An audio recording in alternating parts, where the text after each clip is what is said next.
Welcome everybody. So many people here today. I hope you are all having a good day. Oh boy. And I see a couple cameras in the chat. I guess we gotta talk about a certain topic today at the beginning, huh? Oh, I see more cameras. Welcome, Natsu. Hi, how are you doing? Mr. Four Legs and Grania as well. Let me give you another shout out first. But yeah, I do need to agree to something. Hi Kalkiri, how are you doing? Do I have a command for you as well? I think I had one. There we go. But yeah, we gotta do something first. Because Natsu has a very interesting theory about a certain Hollow Knight boss called Grim. And I gotta agree with you, Natsu. I guess I have to agree with you after losing a bet. And I gotta say, Nightmare King Grim is a very interesting interpretation of the topic of coulrophobia. I think that's gotta be enough, right? The eerie atmosphere, the very disturbing arena that you gotta go through, the problematic way of showing him, saying that he's got some very unusual features about him. He's truly a nightmare boss, definitely the best boss in the game. Also really like the background music that we have there. They certainly have a very interesting interpretation of coulrophobia, Natsu. Hi Dezes, how are you doing? But yeah, Natsu, I agree with your basic interpretation. I just think it needs a couple more words to properly describe the whole thing. I hope you're fine with this. You gotta say it with your own mouth? I did. I'm sorry for using some big words there, Natsu. I do agree with your interpretation. Just think it needs a little bit more context to be properly portrayed. No, you say no. We never had a deal for any specific way of saying it. That's why I'm always very careful when talking to Leo about these sorts of things. I do agree to your interpretation. Actually scammed? Nah, there's no scamming going on here, Natsu. Everything's totally fine, everything's totally legit. I lost my bet and I agree with you. Just gotta use a few more words to properly describe this whole thing. I mean, look, gonna play some moves and then go to sleep. Alright, have a good session, Beetle. I hope it's gonna be good and you're not gonna break your fingers again. Get scammed, Natsu, exactly. Hi Devel, how you doing? And Zeto, hi, how are you? I hope you're having a good day as well. Let me give you a shout out as well. I hope you're having a good day. Lose a bet, just don't do the bet. Maybe be a little bit careful about how you're going about the contract first.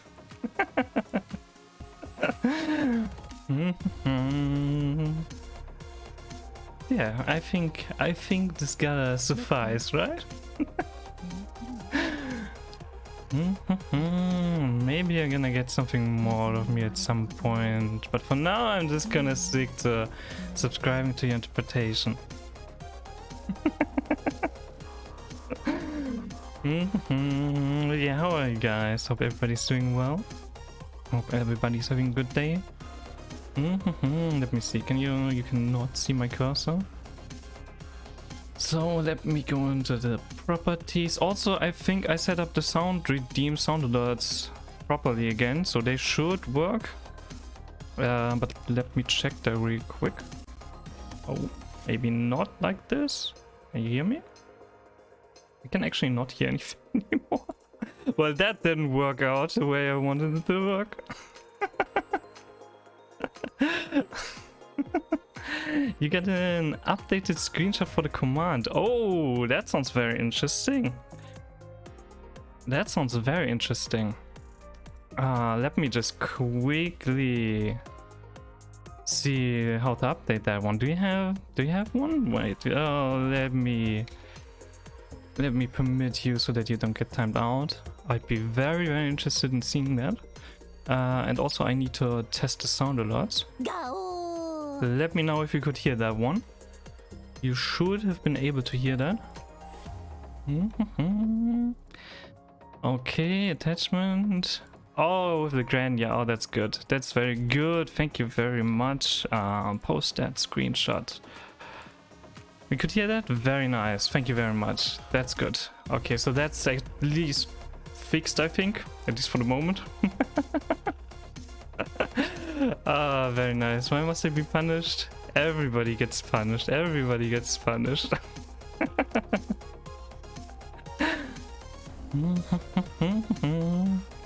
That's just normal around here. I mean, I just punished Natsu a little bit for trying to make me say it a certain way. But by insisting so much on having a predefined copy pasta, I thought I made my own to get out of that whole deal a little bit better.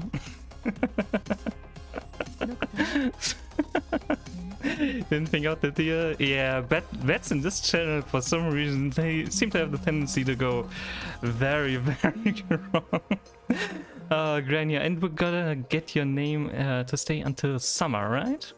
Oh, that's so good.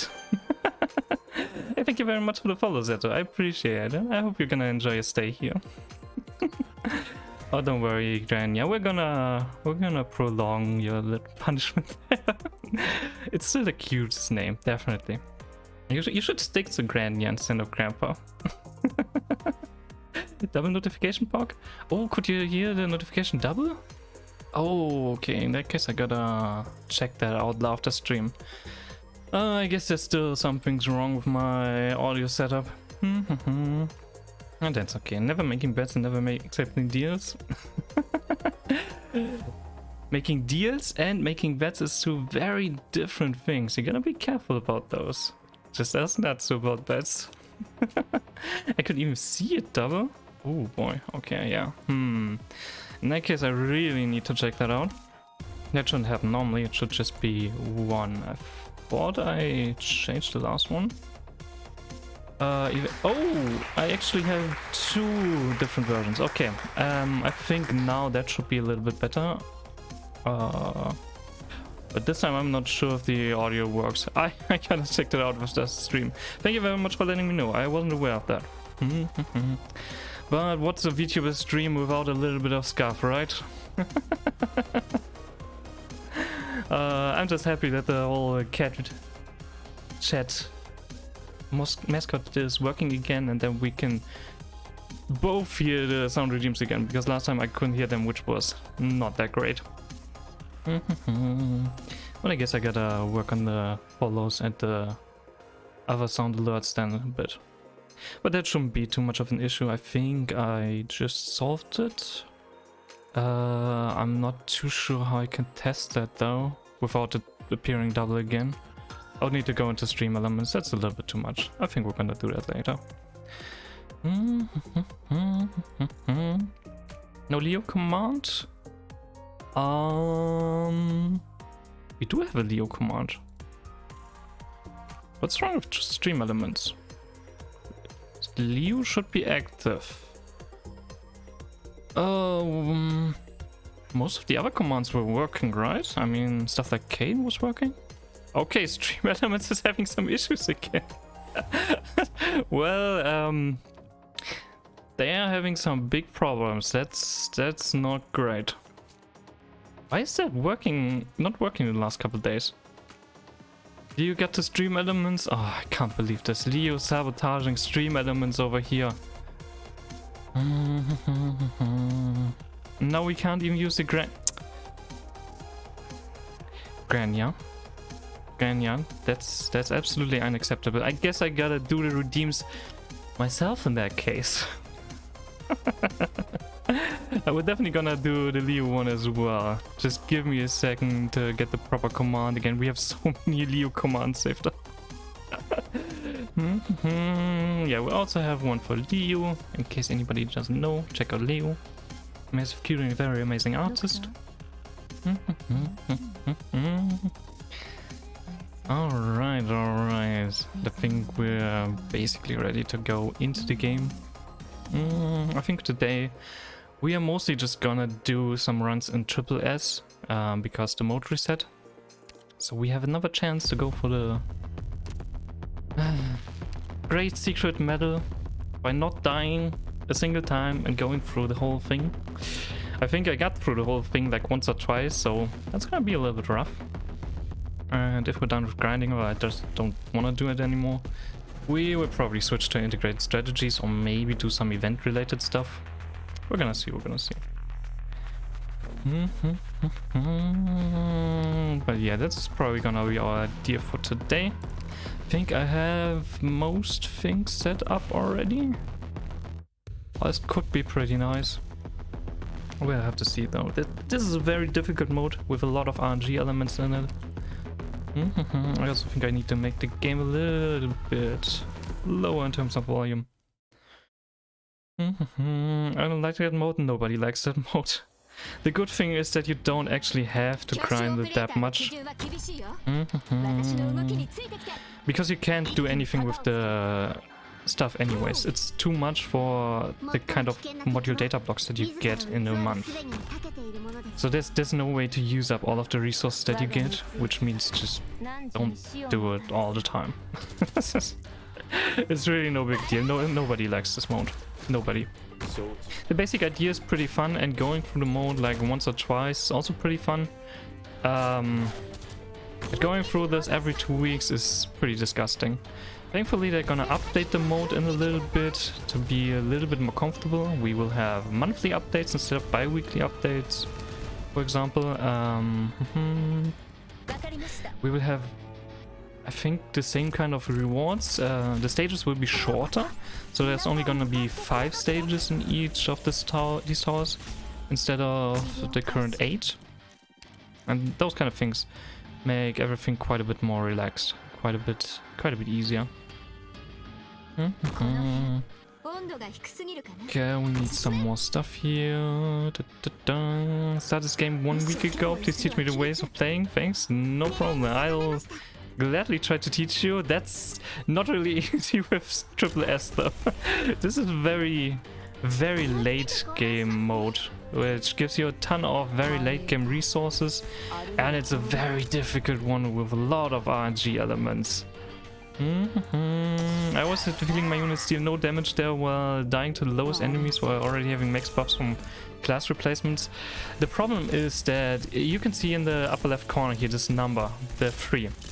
That one goes up over time, and I think it can go up to 50, with each of these giving, what is it, 5% more defense, 20% more health, and 5% more attack to literally every enemy. So at the end, most units are pretty trash, especially physical damage dealers.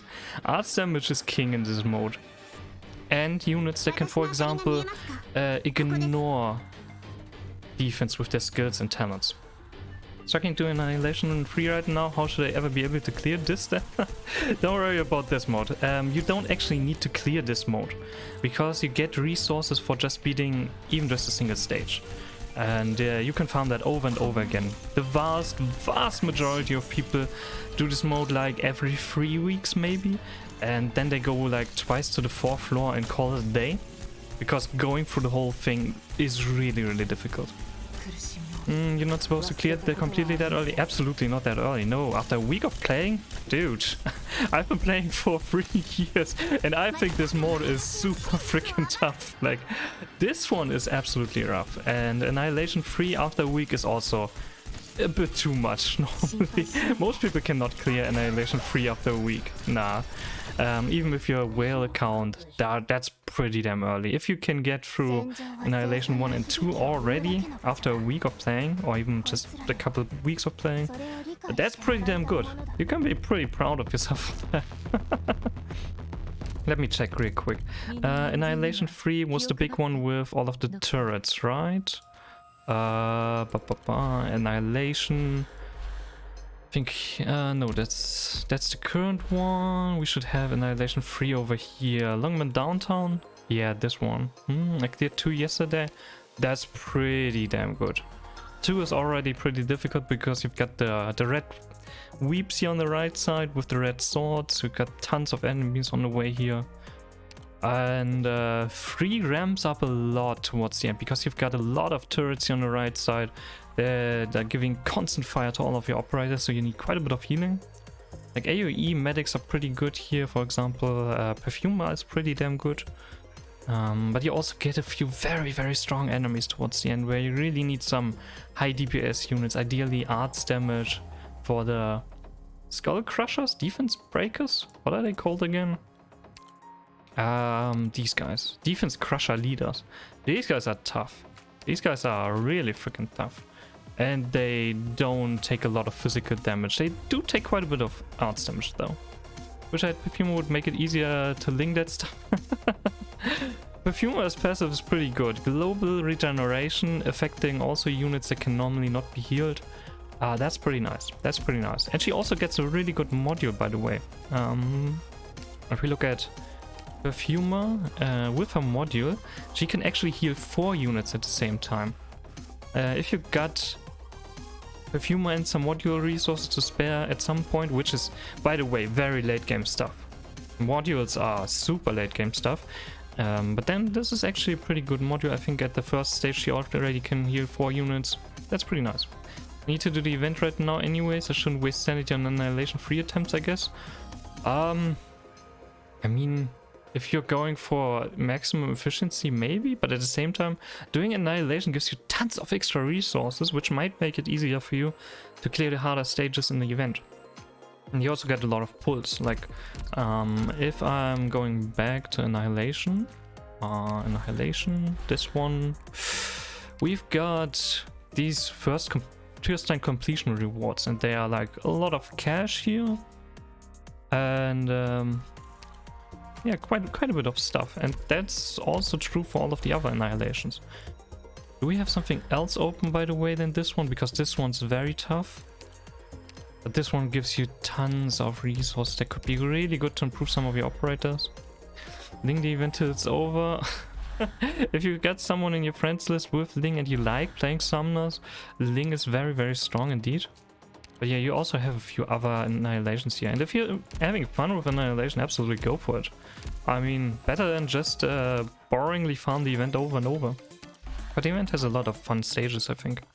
We've got some cool mechanics. A bit difficult to understand probably in the beginning with the whole defense reduction stuff.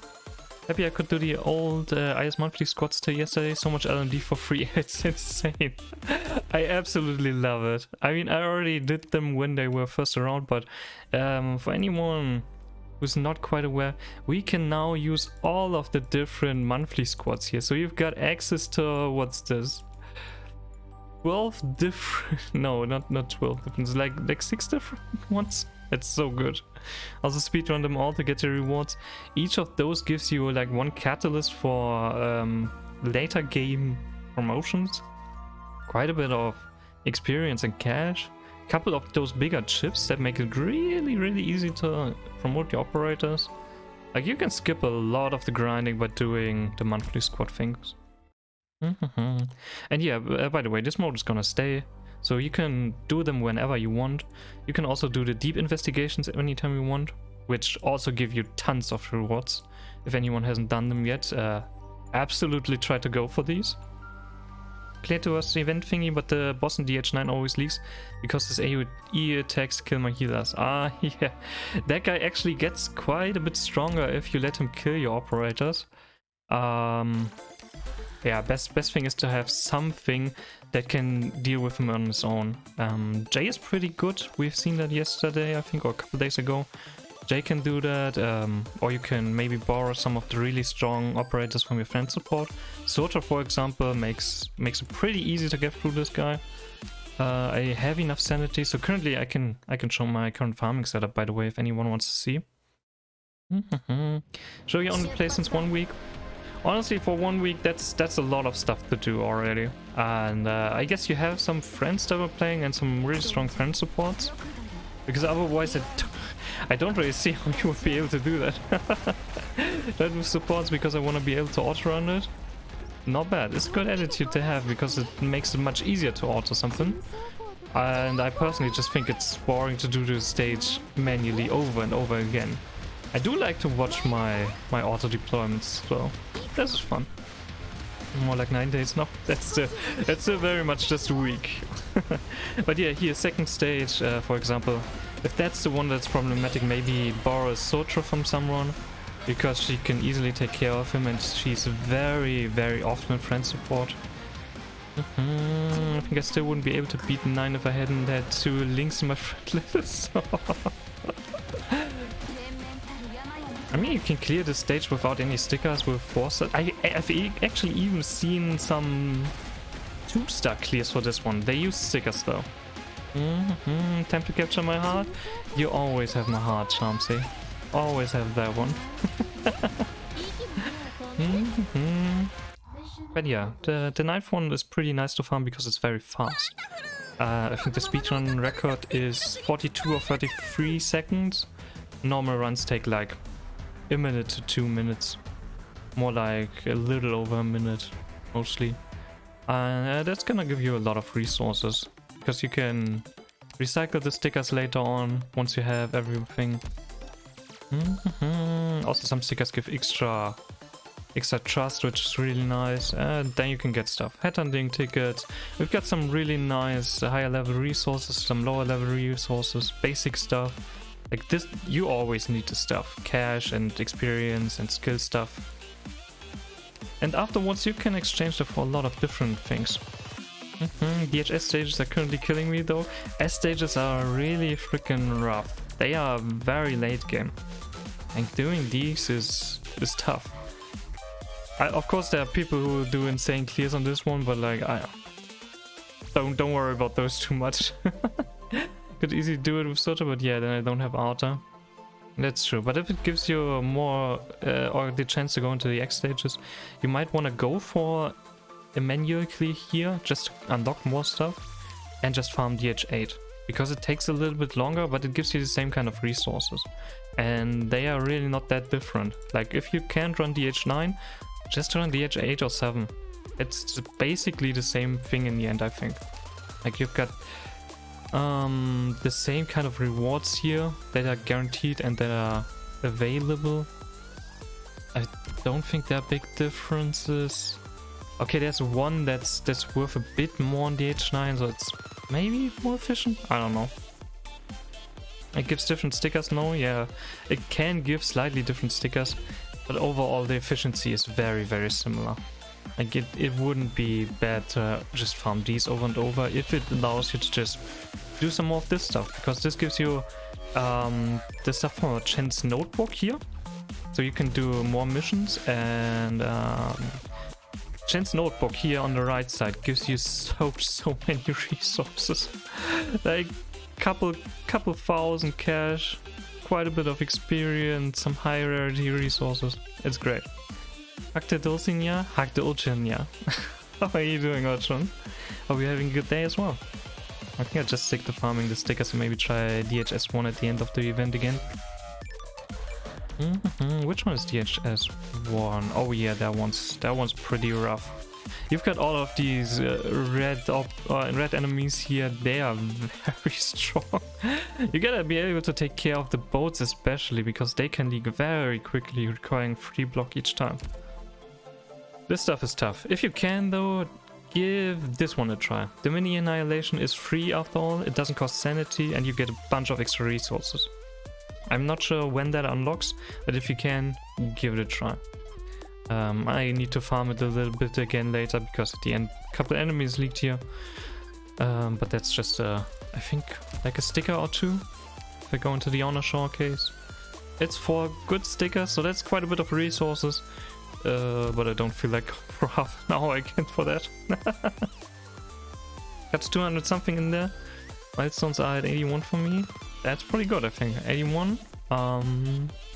Yeah, that's most of the stuff unlocked. Still a bit of cash and some resources left. But you definitely completed most of that then. That's already super good.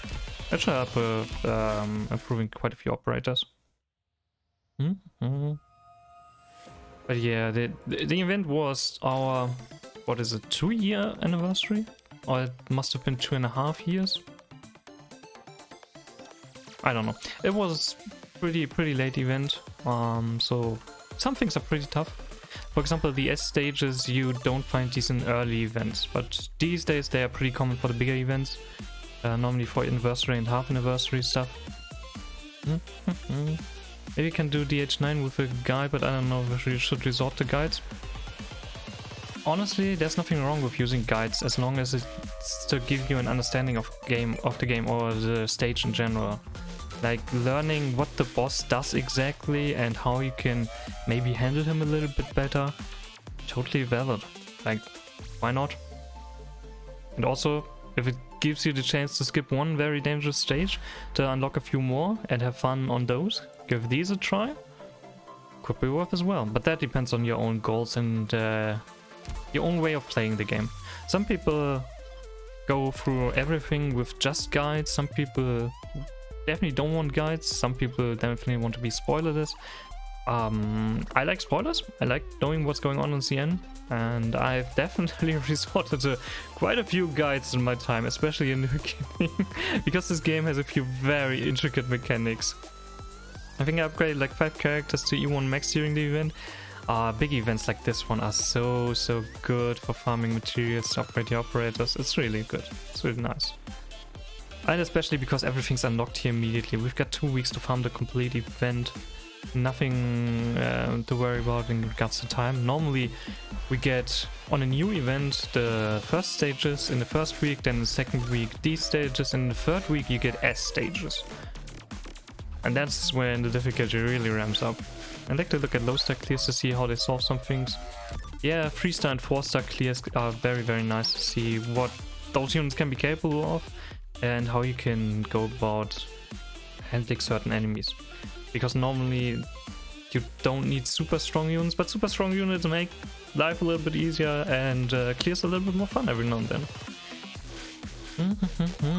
I just realized why it's better to only have AoE healers. Honestly, AoE healers are pretty damn good. If you can get some modules that can even have similar range, and most of them have some interesting mechanics. Like for example, Philiopsis is very famous as an AoE healer, because she has a skill aura that allows you to get better, you can't quite see it, but she gets more SP recovery for everyone on the field. This is really valuable. So if she's enough of a healer, that effect can be much better than some of the single target medics. Happy I got Myrtle today. I played my whole first week without knowing the joy that Myrtle gives you. Oh, you're already getting some value out of Myrtle? Not bad, not bad. Yeah, Myrtle is very famous as a DP printer, especially if you can get your hands on Bagpipe or have someone in friend support with Bagpipe, because with a pot 5 Bagpipe, her skill is ready in 1 freaking second. It's amazing. It makes DP generation so much of a non-issue. But obviously that's some very high level requirement. Myrtle in general is a pretty good DP printer though. Very cheap to develop, very cheap to deploy, gives you tons of DP, has a very clear role, doesn't really need levels. She just needs masteries though. The masteries on her first skill are pretty valuable if you really wanna go with her long term. Still haven't upgraded my Myrtle because I got Elysium very early. Most people still stick to Myrtle because she's a little bit faster in ramping up the skill, and Elysium is great, but most people with Elysium go for the second skill because it has a little bit more utility that you can use outside of Vanguard Knights. Because not only does he stop and give you a lot of DP, he also locks up to 4 enemies and gives them movement speed reduction and defense reduction and removes their invisibility. That's a lot of utility packed into one single skill from a Vanguard that you use for primarily just getting DP. But if you really just want DP, Myrtle is much cheaper. Much cheaper. You don't need to care about the whole catalyst thing. You don't need to get the higher tier tokens that you need for that. You don't need to get her to such a high level just for the promotions. And he buffs Archer, he does. He has sniper support, so less CP cost and extra attack speed when his skill is active. 23 attack speed for snipers is a lot. That's a whole lot.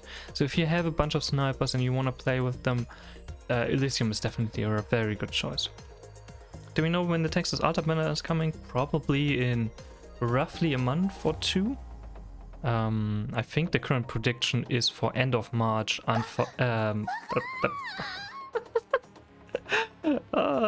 nice bugger there. But yeah, current prediction is end of March, beginning of April, I think, for Texas Altar banner, where we get Texas Penance, the free 6-star Virgil. I think he's called Virgil or Vigil. He's pretty cool. And what's another unit we're gonna get? I actually forgot about the 5-star unit that's in the banner. I hope I will be able to get enough pulls until then. Oh, I wish you the best of luck. I wish you the best of luck. Sadly, the limited banner mechanics are pretty awful when it comes to pulls, because you need 300 pulls to get the limited character, and it doesn't translate over to later limited banners. 300 for guarantee, exactly. 300 for the guarantee. Normally, from my personal experience and those of a lot of other people, if you get like 150 pulls, you're pretty safe, at least for the limited unit, but like, you can never be sure, sadly, in this game. I've had one limited banner that went up to 260 pulls for me, and I know a lot of people who had to spark on multiple banners. I mean, I can do all the events and stuff, you get a lot of Rogenium. Yeah, you can get a lot of Original Prime, but do keep in mind that you need 10 Original Prime for 3 pulls. It's not the greatest conversion rate. And personally, I like to get skins, because these are basically like 5 pulls or maybe 6 to 7 pulls for such a skin, and you're guaranteed to get this. But yeah, that's totally up to each individual, whether you like skins and value them highly, or you don't, or you just want more pulls. Will Texas have a higher chance than the other limiteds in there? Yes, absolutely. Limited banners work in such a way that the basic chance to get a 6-star is increased over compared to normal standard banners. And also we have a 50-50 chance. I just bought a Mudrock skin. I don't even have Mudrock. It's a very good skin to have. It's good to be prepared. Like that Mudrock skin, just like all of the other skins, is absolutely amazing. Like, look at these skins. But yeah, basically there's a 0.75% chance, I think, to get the 6-star that you want from the banner. So 0.75% chance to get Texas, 0.75% chance to get Penance, and then you also have a 1.5% chance each pull to get another 6-star. With all of the, or not all of them, quite a few other limited units being in there in the pool that have an increased chance, but that's a really low chance. So, like, if you want to get W, for example, it's gonna be rough if you don't have the 300 pulls.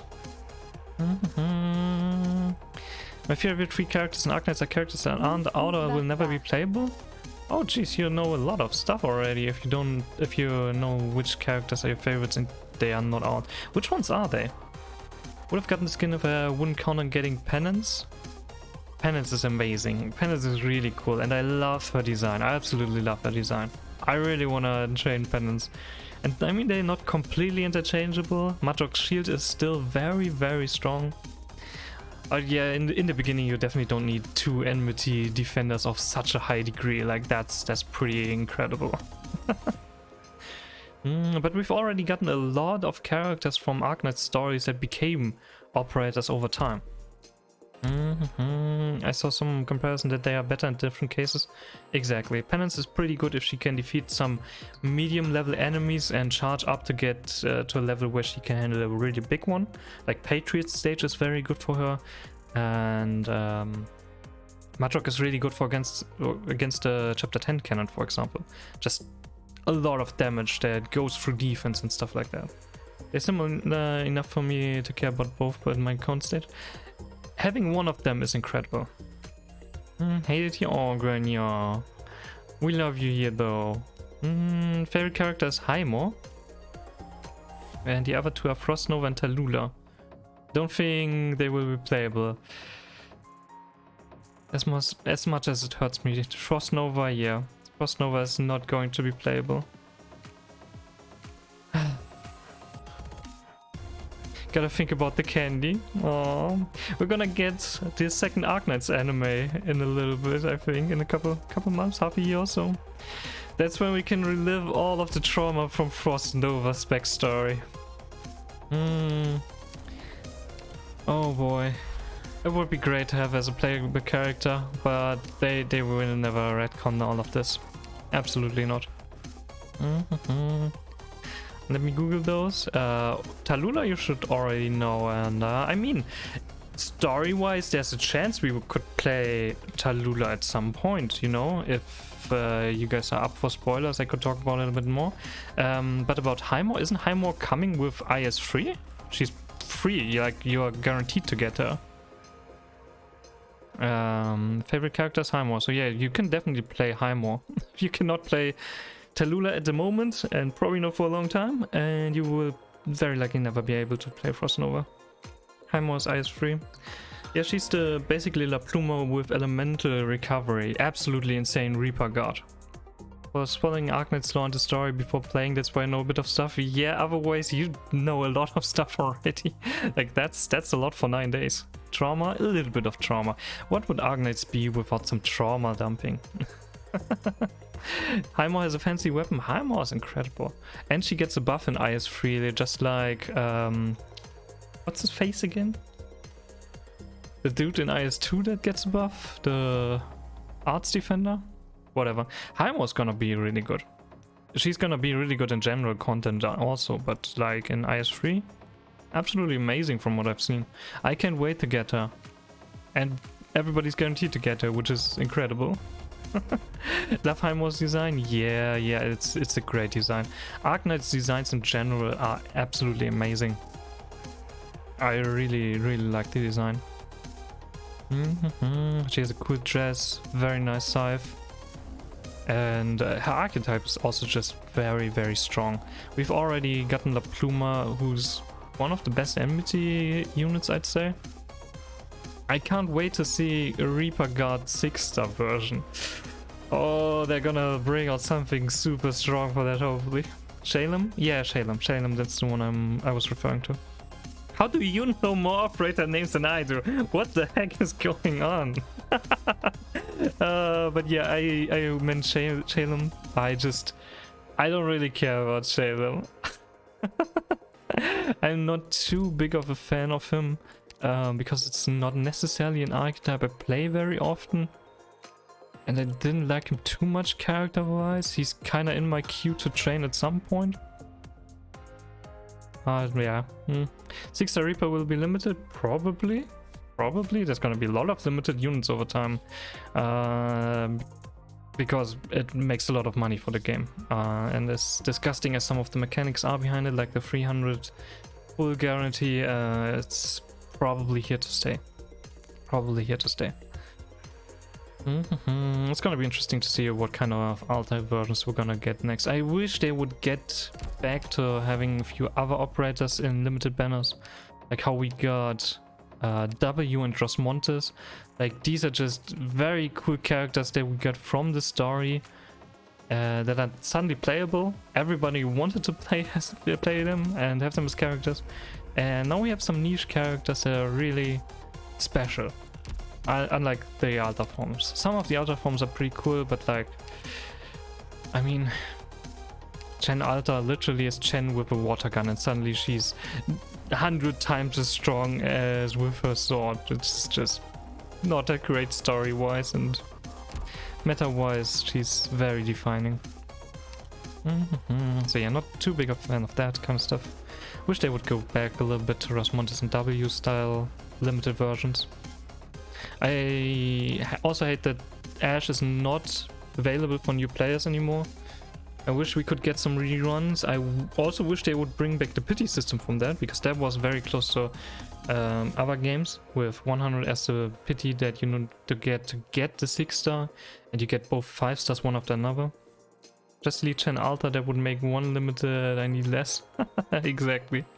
I need Angelina Alta. I only need Angelina. Angelina's already pretty damn good. Like, Angelina's pretty insane. I wish she got better modules though. Her modules are really trash. Gotta admit that. You can find some use in Arknights, which is something I regularly play, where I only use Fox operators. By the way, these are all Foxes you can currently see on screen. But her modules are not that great. If someone needs an altar, it's Frostleaf. Frostleaf needs an altar. It's probably Mostima. Mostima actually doesn't need an altar, and Mostima needs a ton of investment. I actually haven't trained mine yet, I think. But if you give her a module level 3 and activate her third skill, she can slow enemies by 99%. Literally everybody is gonna go to crawl, and she has global slow. Just to reiterate, she has global slow with her module. It's absolutely ridiculous. Like, she's really strong. Cardigan. Oh, Cardigan is actually possible. I was thinking about another 3-star, and as far as I know, we're probably not gonna get Beagle Altar, but Cardigan Altar would theoretically be possible. That would be cool. She's pretty cute. She's pretty interesting. Right, not the hard way that Frostleaf is not really not that good. She can have some uses, but yeah, she's sadly very underwhelming, because she's a product of her time. She was one of the first operators. She was one of the first Lord type operators or ranged guards, and she has a bunch of problems in her kit. Erase Cardigan just because she's the cutest 3-star. She's the cutest, and she's very good also. Like, that's a lot of self HP regeneration you've got on her. But yeah, for example, Frostleaf has a skill that has 3 seconds charge time and slows targets for 3 seconds, which sounds like that should be perma slow, right? Yeah, problem is that her talent makes her attack interval slightly slower, which leads to the fact that her attacks are a little bit off and cannot trigger exactly at 3 seconds. So there's quite a bit of a pause there, which is not supposed to be there. That's the right way to play the game. Going by which operators are the cutest? Waifu over meta. And yeah, her second skill, for example, needs 50 seconds to charge, and then runs for 25 seconds and doesn't have any starting SP. Like, if this thing had 40 starting SP, would be much better already.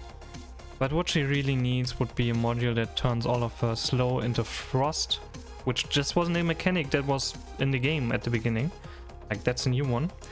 And I'm kind of hoping we would get an altar version, but Cubase is basically what Frostleaf Altar would have been, so I'm still hoping we're gonna get something at some point. She's one of my favorite operators, but sadly from a meta perspective I cannot recommend raising her outside of waifu reasons, or if you have a very specific niche. My plan is to get 300 pulls on Texas Banner and then spark Scotty. If I don't get enough, I just burn money. Oof. Or you might be in for quite some money burning. Going to 300 pulls is really rough. I buy the monthly pack. I'd never buy pulls directly, but I buy the monthly pack. And I didn't pull on any of the banners since the last limited one, and I'm currently at, I think, 250 pulls is this, roughly. So I might be able to get to 300. Oh, Mirai! How are you doing, Mirai Cutie? How was your camp raid? How was your feast in Sons of the Forest? It was really fun to watch you play the game. But yeah, everybody go check out Mirai, a very cute streamer, little cat mate, plays a lot of Arknights, but also other variety games. Yeah, I hope you guys are having a good day. Hope everybody's enjoying the time. We're currently just talking a little bit about the upcoming Texas Altar banner that we're gonna get in like 2 months. It was fun to eat people. Ah, I see. And wearing their skin, right? Oh boy, that game sure is interesting. I wasn't aware that you could just use mutant parts as armor. That was certainly interesting. And how many backstabs did you guys have? I'll just get all the limiteds in the first 10 pull and Texas banner. That would be really good. That would be really good. I mean, everybody gets a free 10 pull specifically for the limited banner. So that's always a nice thing about those really big events. And in total you get quite a bit more, because every day you get a free lock-in pull and you get some Orundum. My left arm is still missing, Mira. Oh, someone was a little bit hungry, huh? No, didn't bring enough snacks, I see. It will totally happen. Absolutely. Everybody gets all of the limited units in the first 10 pull. I really wish they would change the whole headhunting system so that we could at least accumulate pity over multiple limited banners, you know? Because the way it is right now, if you pull on a limited banner, you get a special currency. And if you have 300 of those currencies, so 300 pulls, you can spark for certain characters to be certain that you get someone. And I wish they would just make it so that that gets translated to later events instead of being transformed into these parametric model thingies. Extra resources are nice, but limited units are much nicer. It's in my stomach. Ah, someone had to make sure the stomach doesn't growl anymore,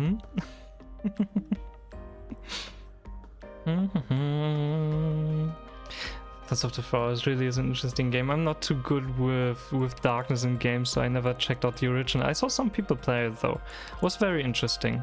The game also seems to have a very interesting story if you go through that. For most people probably just play the multiplayer and try to make interesting bases and hang a couple ornaments everywhere and a little bit of food that you got from some locals. I've been skipping all banners and Skelter just to get enough to spark. Same here, same here. I'm currently at 250. The problem is we're probably gonna get Milliner before that, and I would really love to play with Milliner and have the Null family together. Like, the Grumpy Uncle is so amazing and would really help Null family clears, you know, with Null Altar, Blamishine, and Whislash. And then you would finally have some options to deal with flying enemies. It's so good. So I gotta be a little bit careful about that one. But I really want Texas and Pendant, so I'd probably try to get the 300 pulls for the special banner, and I'm probably gonna keep skipping all of the normal banners till then. I'm skipping all since the current. Did you get something good on the current banner? What do we have, by the way? We have Exo and Fiammetta. Oh, Exo is in the shop. Do we have Exo in the shop right now? Oh, that's actually pretty good. If anyone needs a strong sniper, Exo is definitely a good idea. And we should also know what's coming next, right? Oh, Phantom again. But we're gonna get Rosa and Waifu in the shop. Waifu is very good fast redeploy units if you need some silence. Though that's not as relevant anymore these days. If you're still in like chapter 4, 5, 6, Waifu is a really good one. I mean, the current one is the first skip one. I see. And Swire. I wish we got the Swire skin from this event. I still don't know why they always make so many incredible, absolutely fantastic skins, and they don't give us these. Like, come on. You can't be serious about this. Give us the skin. I would definitely wait for that one. Both on the beginner banner and 1 tempo on the banner with Fiammetta for the free 5-star 6-star. Yeah, that's that can be a pretty good idea. And you also, by the way, don't need to do the 10 pull. It's in the next 10 pulls, so you can do single pulls until you get the 5-star. In case you're lucky enough to get it in like 3 or 4 pulls, just to make sure that you don't waste any pulls after that. Swire skin is gonna be her altar. That would be good. That would be really good, actually, because her archetype is a little underpowered, sadly. I think I haven't raised her completely yet. Nah, she's still in my queue. Also, the skin is pretty nice, but like, aside from Pallas, maybe Whislash, this archetype is not particularly great. So if she gets a buff and maybe a different class, that would be pretty amazing. I would love for that. because she has some of the greatest voice lines in the entire game. Does anyone know which one that is? The Gao one? I don't know which one it is. But we do have the sound alert on stream if anyone wants some extra Gao. Oh, it's incredible. That single post got up to 10. Yeah, that can happen. Love her skin Gao. I don't know which one this is. I always forget. Money, no, in battle. But yeah, she's a really cool character. She has a lot of relevance for the story. This one. It's the greeting. Oh, it's so cute, I love it. She's a really good character. I really want to train her at some point, but resources are always scarce. Like, even if you've been playing for quite a while, if you're not a whale, you're always gonna need more resources for all kinds of units. I got Exo Shining and Fear Meta. Oh, that's a pretty interesting selection. That's a pretty good one.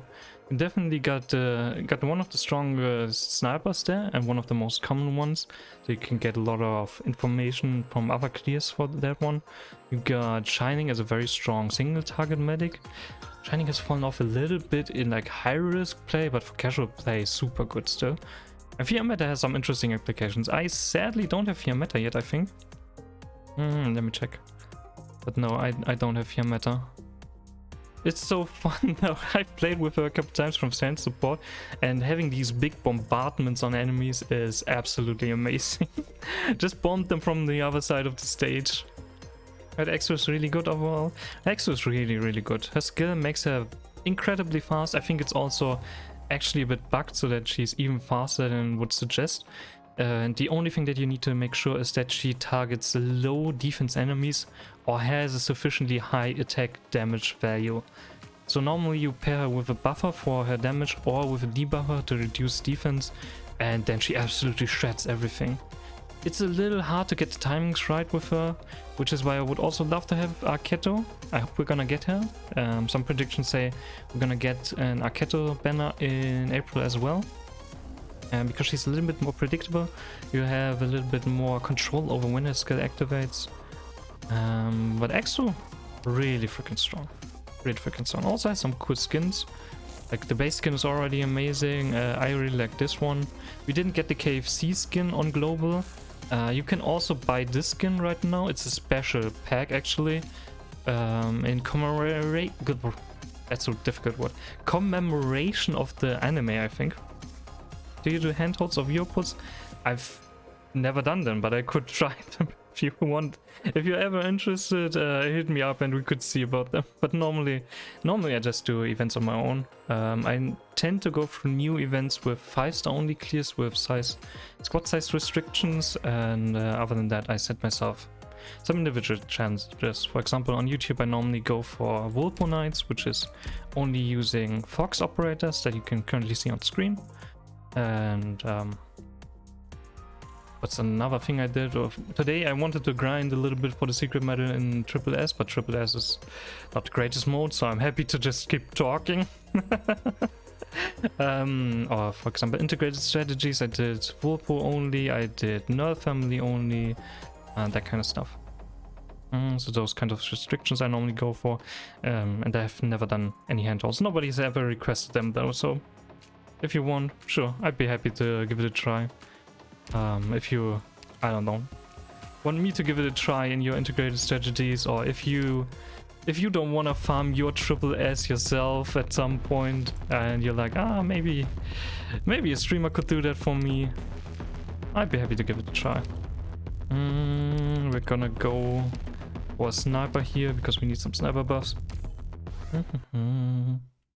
And yeah, with the whole pulling, I normally just go for my own resources as well, so I'm not buying any extra pulls, which is something you wouldn't normally see, but we could definitely try something. No one wants to farm that SSS, no one wants to farm this mode, and it's absolutely understandable. It just isn't that great of a mode. I really like the idea. I was super hyped for this whole thing, and I tried to go in with like a good mindset, because a lot of people were complaining about it, but then again, people always complain about everything that's new, so I was like, gotta give it a try myself instead. And I gotta say, it was kind of interesting for the first couple of clears, but farming this over and over again, it's just too much RNG. It's just too weird, because the mode really favors like 3 units in the entire game. No problems with SSS. I'm just sucking IS-2 recently. The good thing is that you can keep farming IS-2 as much as you would like, because we currently have all of the monthly squads. If anyone doesn't know, monthly squads are unlocked. You can farm all of them right now, which is super good for extra resources. And we're gonna get the IS-3 in a little bit, probably a couple of weeks, like at the end of this month, beginning of next month maybe. So I understand how it works. I mean, if you've only been playing for like a week or so, this mode is really high level. Like it works very differently from what you normally see on a stage. For example, I can redeploy operators over one another. Like see, I have Exu here, right? And Exu currently has 3 buffs because I redeployed multiple operators on top of her. And now I go and deploy Lightsea, and she's gonna get the same buffs plus another stack of sniper buffs, because Exu was a sniper. And that way she becomes increasingly strong, and in the same way the enemies get increasingly strong over time. You can see the time on the top left. And you just kinda have to win the stage even though everything's buffed to the absolute over the top maximum that's possible. It's insane. And that makes a lot of units pretty worthless overall, because you need to be able to get through enemy defense, which normally requires special skills like Irene, or you need arts damage. And even if you have arts damage, you normally want slow as well. So Lightsea is good, Golden Glow is good, and Passenger is good. It sounds fun though. It's pretty fun to do like a couple times, definitely. The only problem is that if you want to get module upgrade materials, you need to farm this mode every 2 weeks. It's gonna get easier though, so like don't be scared of this mode. It's not something that's gonna block you or anything. It's just a little tedious to farm over and over again, because there's a lot of RNG in this. It kind of feels like Annihilations, which you would do on a weekly basis, just instead you do it on a bi-weekly basis, and you need to do them manually. In like, I don't know, I think with the Texas banner or shortly after the Texas banner, we're gonna get a rework of this whole system though. I'm just gonna make a lot of things easier. Like less stages, less RNG, more options to really influence what's going on. It's also gonna be on a monthly basis, so similar to Integrated Strategies 2 in terms of resources. How are you doing, Hydra, by the way? Totally didn't miss the live thing again? Don't worry about it, don't worry. Reacting to the pings is very difficult. Often Twitch doesn't really send them out in time. I think we could actually use Perfumer in one stage here. We want even more snipers. For example, in this mode, we want snipers just as cannon fodder. The snipers are buffing all of our later operators, and that's the entire reason for existence. They are not supposed to actually damage units, because at the end they can't do that anymore. They just don't have the damage output. They may be good for the first 2 or 3 waves here, but even right now we have 10% extra damage on these enemies. Look at that, it's so little damage. It's really not worth mentioning, but they give a lot of attack speed, which is good for a lot of your cast operators and a lot of your slowing operators. But that's pretty useful. Well, yeah, let's see. I'm currently, by the way, trying to go for the secret medal. The secret medal requires you to finish the mode, which means go through all 8 stages in one of the towers without dying once. You can normally in this mode just respawn and retry.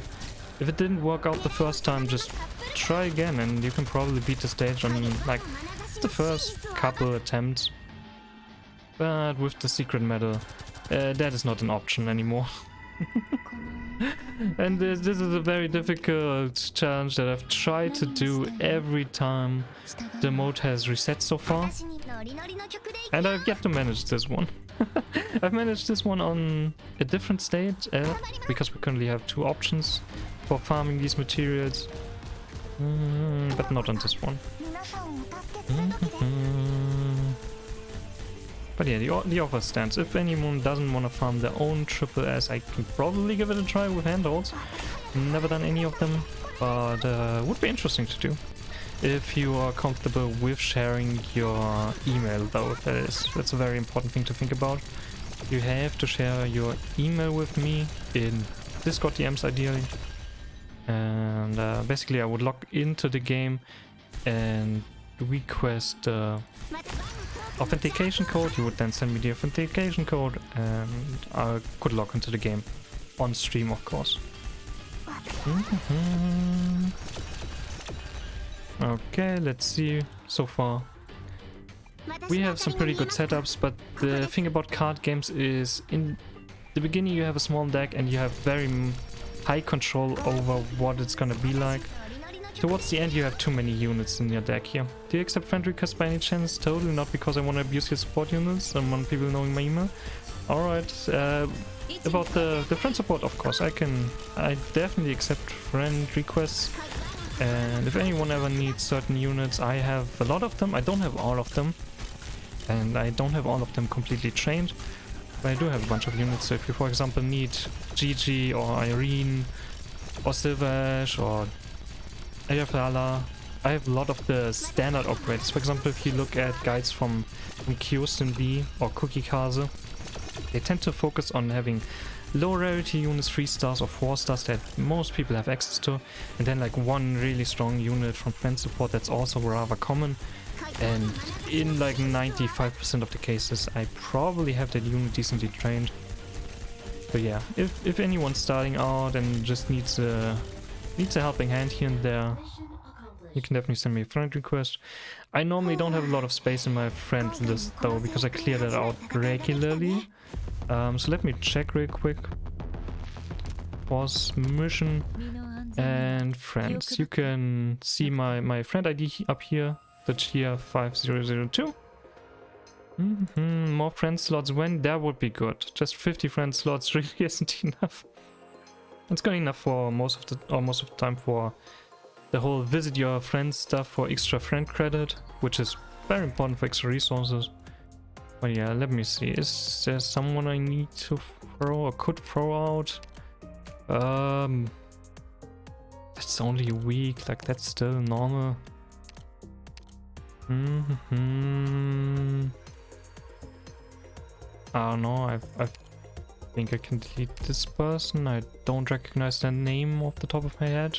I should start making some comments every now and then, I think. But yeah, you can send me a friend request if you want. Chia 5002, and I can definitely give you some friend support units. Right now I have mostly Ramanix because of waifu reasons. She was the first operator that made me want to play the game because I saw her profile on Game Press originally. And I have Gigi because she's pretty good in a lot of extra modes, and Honeyberry because she basically negates the whole erosion effect from the current event. So if you need a good medic and you don't have the stickers for those erosion protection devices that give you these little bubbles, try Honeyberry. Honeyberry removes that kind of effect and is good enough to take care of like 2 or 3 units at the same time on most stages. So you don't really need to worry about that as much. I did okay. I probably need to reload something. I don't know, it seems to not activate right now. Oh, there we go. Okay. Alright. Let me see if you're really in my list. There we go. Zeto, welcome. Yeah, you really just started at the end of February and you're at 9-4, you're in chapter 9? Jesus Christ, how? That's a very interesting way to arrange your medals as well. Bro, that's insane. Saori Hayama? Wait, is it the voice actress? I'm not sure about the name. I was more interested in the design because I really like Pramanix's design. Like her skin is super cute. Like, just look at this. Absolutely amazing. Definitely different from a bunch of other games that I've played before. Like Azure Lane or Girls Frontline. Yeah, I really like her. Even if she also is not exactly the strongest unit. Many people do like her just because of the VA. The VA is great. When it comes to VAs, my first thought though is Skyfire. Skyfire is one that I like because of the VA. Because it's the same one for Rentosaka, I think. After chapter 4, you can do chapter 9. You can immediately skip to chapter 9? No, that's not possible. You gotta go through the other chapters, right? For mets mostly? Really? You can skip all of the chapters in between? Instantly accept. What? So basically, once you're done with this one, this whole thing unlocks, or get it out of mets if you can't do chapter 9? I thought they had some extra missions in chapter 4. Normally they add like another one of these missions here to farm some stuff. Or in chapter 3 you have a lot of these, like this blue stuff. But I guess, yeah, we have the purple thing and the new blue thing, right? Like this stuff. And where's the purple thingy? This one. Okay, yeah. I guess they're not available. That's interesting. I wasn't aware of that. That's good to know. That's good to know.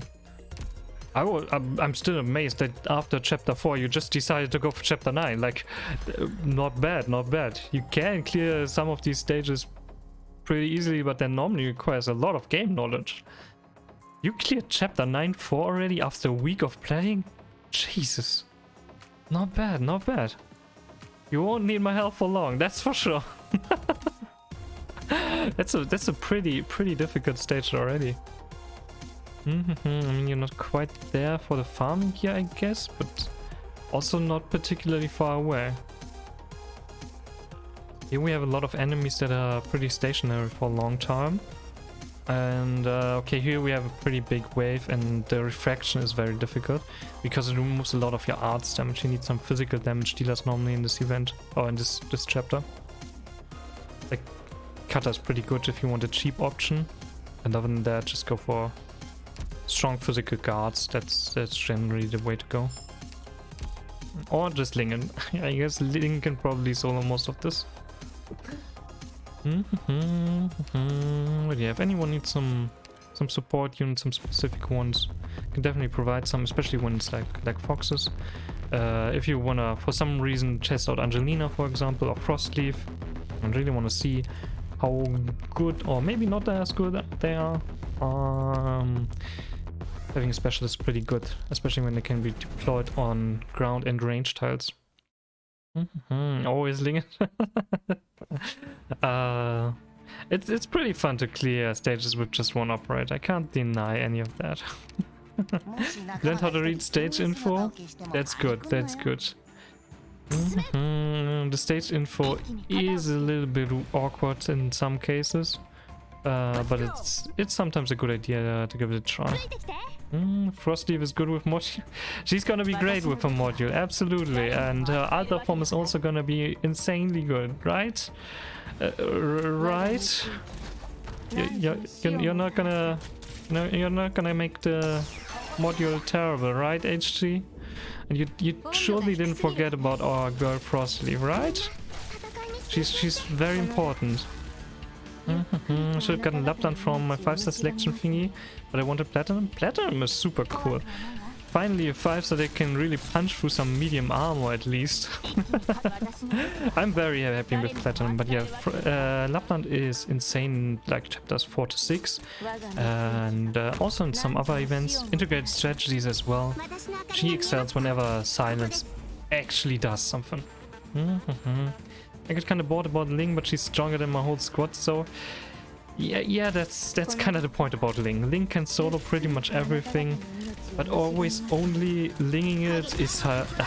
I don't know. That's not my kind of playstyle.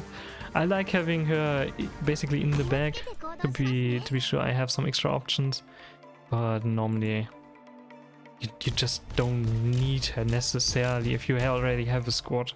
If you don't have a super big squad, then yeah, sure, of course, you can definitely utilize her power. My favorite for Platinum too. Platinum is super good. Really good unit.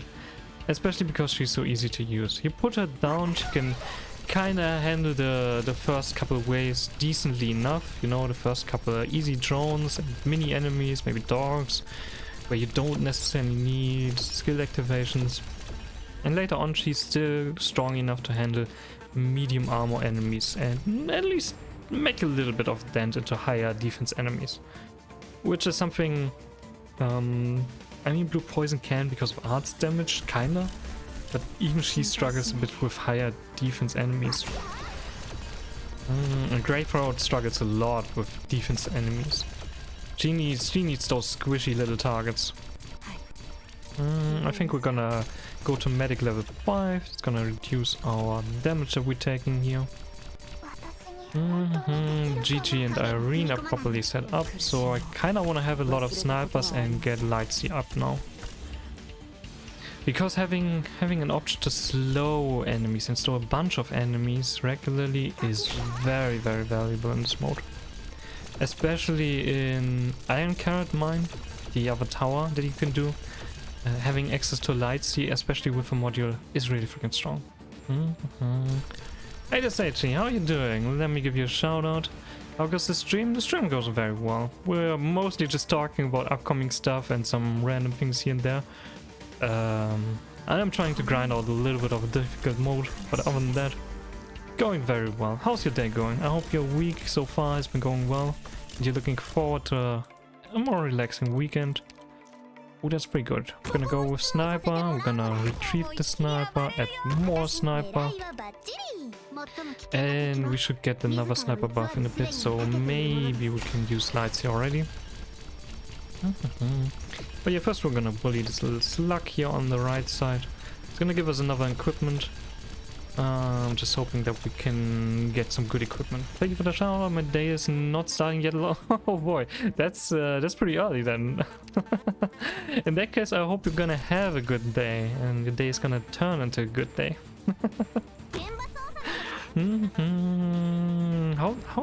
What time is it for you, by the way? You're like 8-9 hours apart from me, I think. It's currently like 7:20 in the afternoon or evening for me. It's another 6 hours till I'm supposed to wake up. Oh boy. 1:20 p.m. Night shift time. Yeah, okay. But still, that's a very early start for you then. Okay, let's see for that guy. We need to use this now. Or maybe I probably could have gotten some snipers, right? Okay, a little bit of a mistake of my part, but that's okay. Yeah, thanks for checking out the stream then. So early in the afternoon for you. Oh, even more snipers. I mean, we could stack a couple more. Sure, let's just put them all here. Oh, this mode is really crazy with how fast and strong everything can get, and all of the enemies are just insane. But so far we shouldn't have too much of an issue. The real issue starts at the 6th stage, maybe? The 7th one is super brutal. The 8th one is okay-ish, but also a bit dangerous. We're gonna see how well it goes. Streams are relaxing, so I love dropping by when I can sleep. Oh, thank you very much. That means a lot to me. I appreciate that a lot. Thanks. Let's see. We're gonna kill this guy. Now we have one more mini boss here. It's a teary-eyed detective. Very sad puppy. And we have to kill that sad puppy because we need the resource that he drops. It's gonna be a very valuable one, and it's gonna be very deciding for the rest of this run. If I can get equipment activation device, I think it's just called, that would be good. That would help a lot. If I get anything else, we might have a problem here. Treat you. Okay, that one's dead, and we get Equipment activation valve. Okay, perfect. That's good. We got pretty much the perfect setup in terms of these devices. And so far our deck is not looking too bad. Let me see. Okay, it's this stage. We could use potting. She's a bit expensive, but very good. And I think I want to have another specialist here. Again, also just for fodder and for changing out some enemies. Ooh, 2 activation equipment thingies. That's very nice. We could immediately get a maxed out Lightsy going here. And have enough to probably charge GG for the most part. That's pretty strong. Let me see, we're gonna go like this. We're gonna see what other operators we get. Okay, it's fine. And we need some extra DP. DP is right now a little bit of an issue. But look at how fast May is all of a sudden. She won't be able to do anything against the enemy though. It's just gonna run through. So let me get some DP generation going. And we're gonna go with Lightsy. That's good. That's a nice little bit of arts damage there.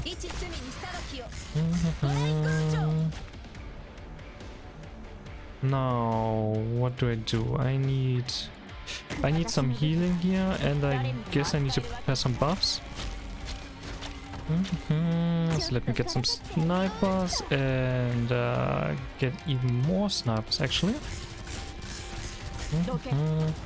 We don't really have a lot of damage here right now, that's an issue. That's a pretty big issue.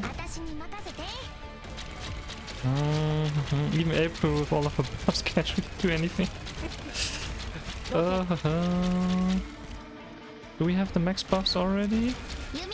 We do not quite have the max buffs, so I kinda don't want to use putting right now.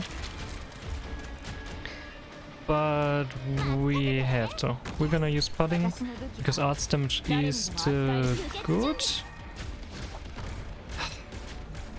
The problem right now is that this guy doesn't really take a lot of damage, which means that the timer is running and all enemies are getting a lot stronger.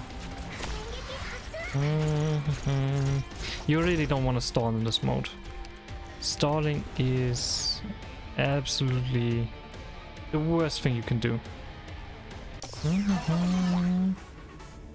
Could get GG back. I think I want to get Siege back. Do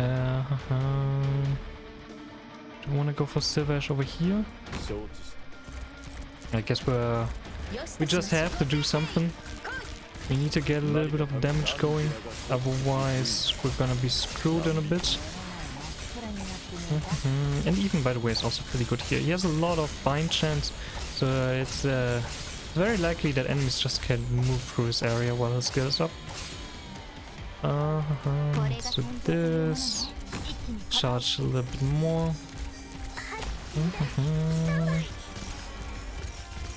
Okay, line needs a bit more. Okay, there we go. Now we've got skill activation. He's definitely currently our best option to survive this. On the left lane we're gonna get a few more enemies. Probably too many, so we cannot leak all of them. But we might be able to set up in time. Maybe just take out a few of these guys beforehand. Hey, come on. Let's see him putting. You guys are pretty damn good. There should be enough arts damage to deal with him. That's looking good. That's looking very good. Now what do we have here? Okay, we can charge a bit more, get more healing. There we've got GG. Very nice. You get even more snipers. Which is actually not that bad.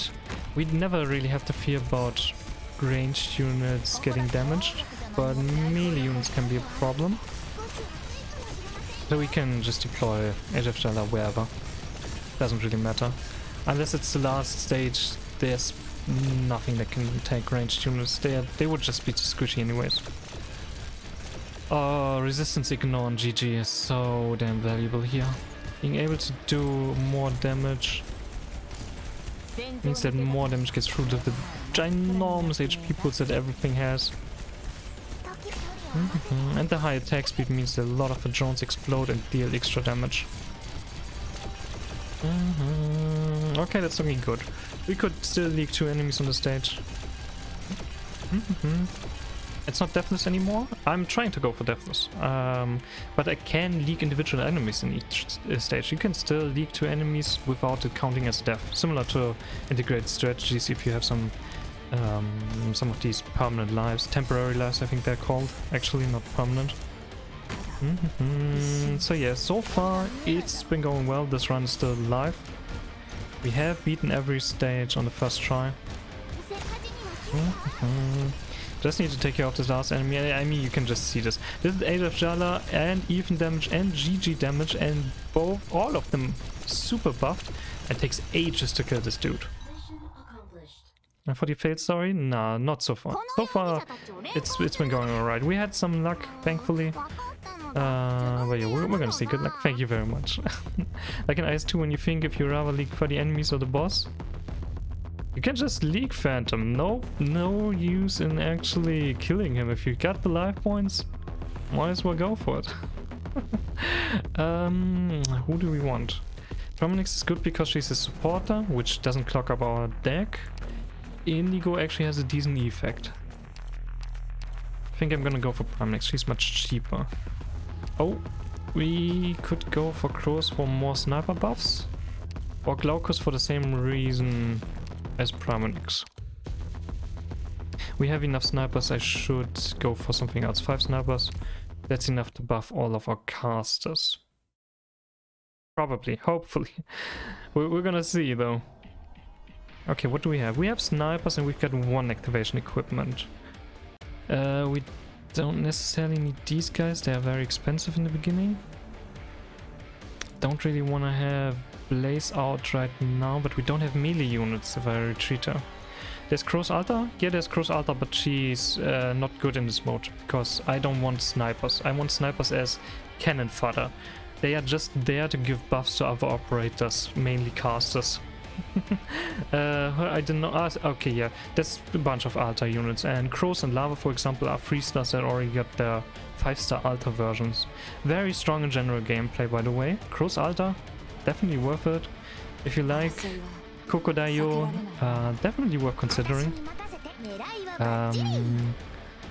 Okay, I need to be a bit careful here because I don't have a lot of ground units yet. I'm gonna kill that one like this. Get at least Blackrock here. Crusalta is almost on the uptime with S1 there. She's kinda... yeah, okay, I see what you mean. But I also have Mei already. Which is like basically the same thing. Look at this. Okay, they are not stunned, so I guess it still is pretty different. But Mei is already a pretty decent option. Oh, we have some trouble here. We don't have arts damage yet. Do I need to go into putting on this stage, on this position?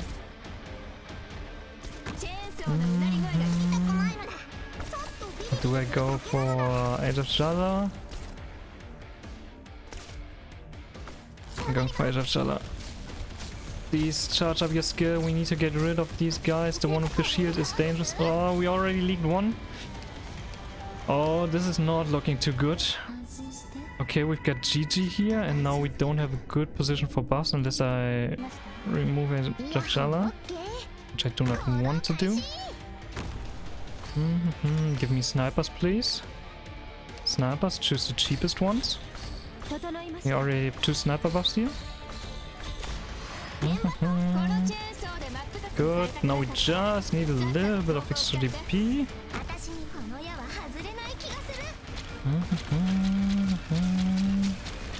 Come on, even more DP. There we go, 4 sniper buffs. And now we can go for GG. It's gonna be a very, very valuable operator here.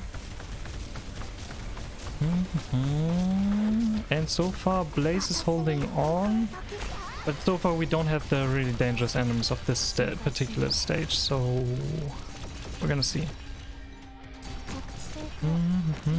Okay. Silver Ash, actually not too bad. I think I'm actually gonna go for that. Equipment activation. Yes, please. We need medic buff so that our melee units take less damage. Oh, he's not doing any damage. Oh, if I can, I wanna change back into a Blaze probably, because she can at least survive a bit. I need a melee unit.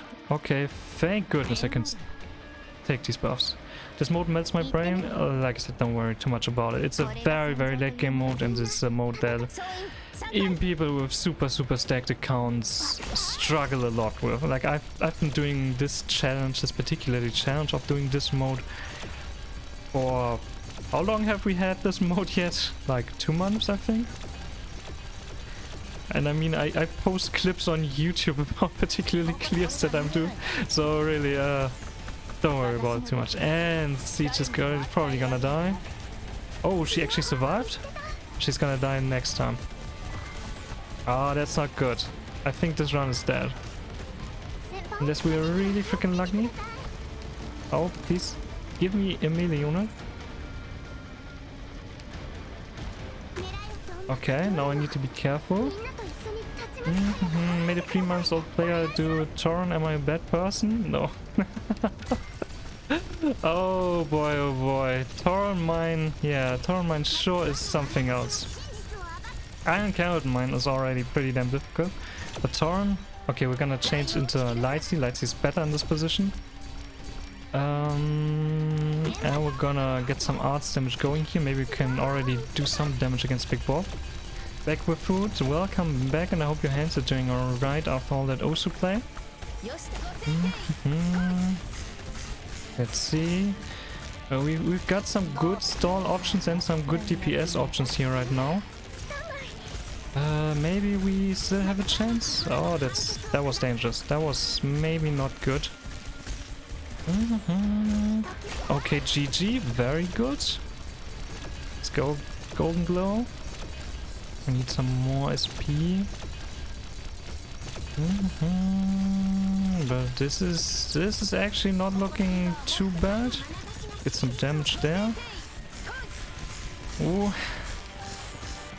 Big Bob is still tough, but we've got a lot of slow and we've got a lot of damage and a lot of bind. Maybe we can actually pull this off. And Irene can actually do some damage every now and then. Okay, we're still alive. The run is still going. Ooh. Oh, that was close. That made me very scared in the beginning when we already lost a life very early on. But we are still holding on. Which one was that? 6? In that case, we're gonna get the worst stage now. No, we're gonna get 7. This one is the hardest stage in the entire tower. Sadly, my hand is fine. What do you mean, sadly, your hand is fine? It's good that your hand is fine. Don't break your hand every time you play also, dude. That is not good for you. Good luck. Thank you very much, Nina. I appreciate it. And I will need the luck. I absolutely will need the luck. I still don't really know how I'm gonna handle this stage. I beat it like a handful of times maybe. But you don't want to break your hand, because then you cannot play Osu anymore. Let me see. What do we have and where do we set each operator up? The most difficult part is the upper lane. Tower Mine is almost as disgusting as Docilus Annihilation. Very interesting comparison, and I'd say Tower Mine is a little bit worse than that. Especially if you're trying to go for the secret medal and not die. Because I only get one chance at this stage. So let's think. What do we have available? We've got Gigi and Irene in the starting team here. We don't have any activation device. That's a bit sad, but we do have 2 snipers. If I change out enough operators, maybe we're gonna get a chance to get and set up GG. But how do we handle the early rush on the upper lane? GG alone is probably not gonna be enough. I also don't have the DP generation to really go for anything else here. But okay, I'm just gonna bet on enough luck, I guess. Take out some of the expensive operators. Activation equipment, that's good. So we're gonna go like this. Get more sniper buffs. And probably have Bagpipe try to hold on for a little bit. Just need to survive a couple waves here, so that we can properly set up GG. Good, go for this stage. Another sniper buff. That's the 4th sniper buff, and that means we can go for GG here with maximum sniper buffs. And where do I set up the rest? We also getting some very strong operators from the bottom side, but that's probably gonna be a little while. So we need to do something about the upper lane. How do we keep Bagpipe alive? I do have a medic here. That's probably a good start. Ideally, I would like to get more medic buffs. And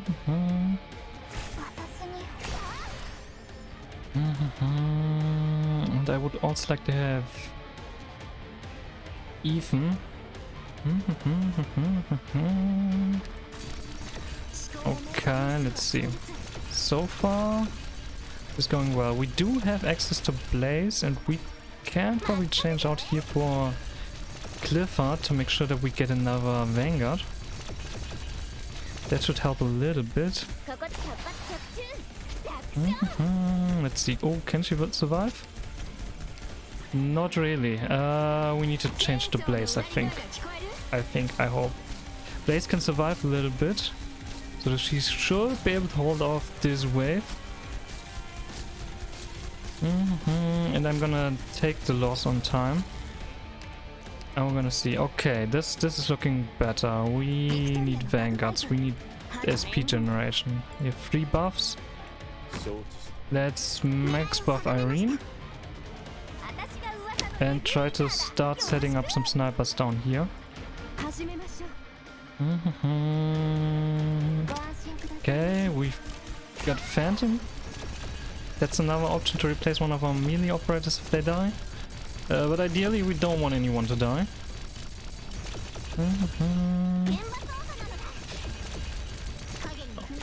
Oh, those guys are very terrifying. Those guys are already terrifying in normal gameplay. Oh, okay, that still worked out. Okay, we are still in the game. Come on, GG, charge your skill, please. I need that skill to attack these guys.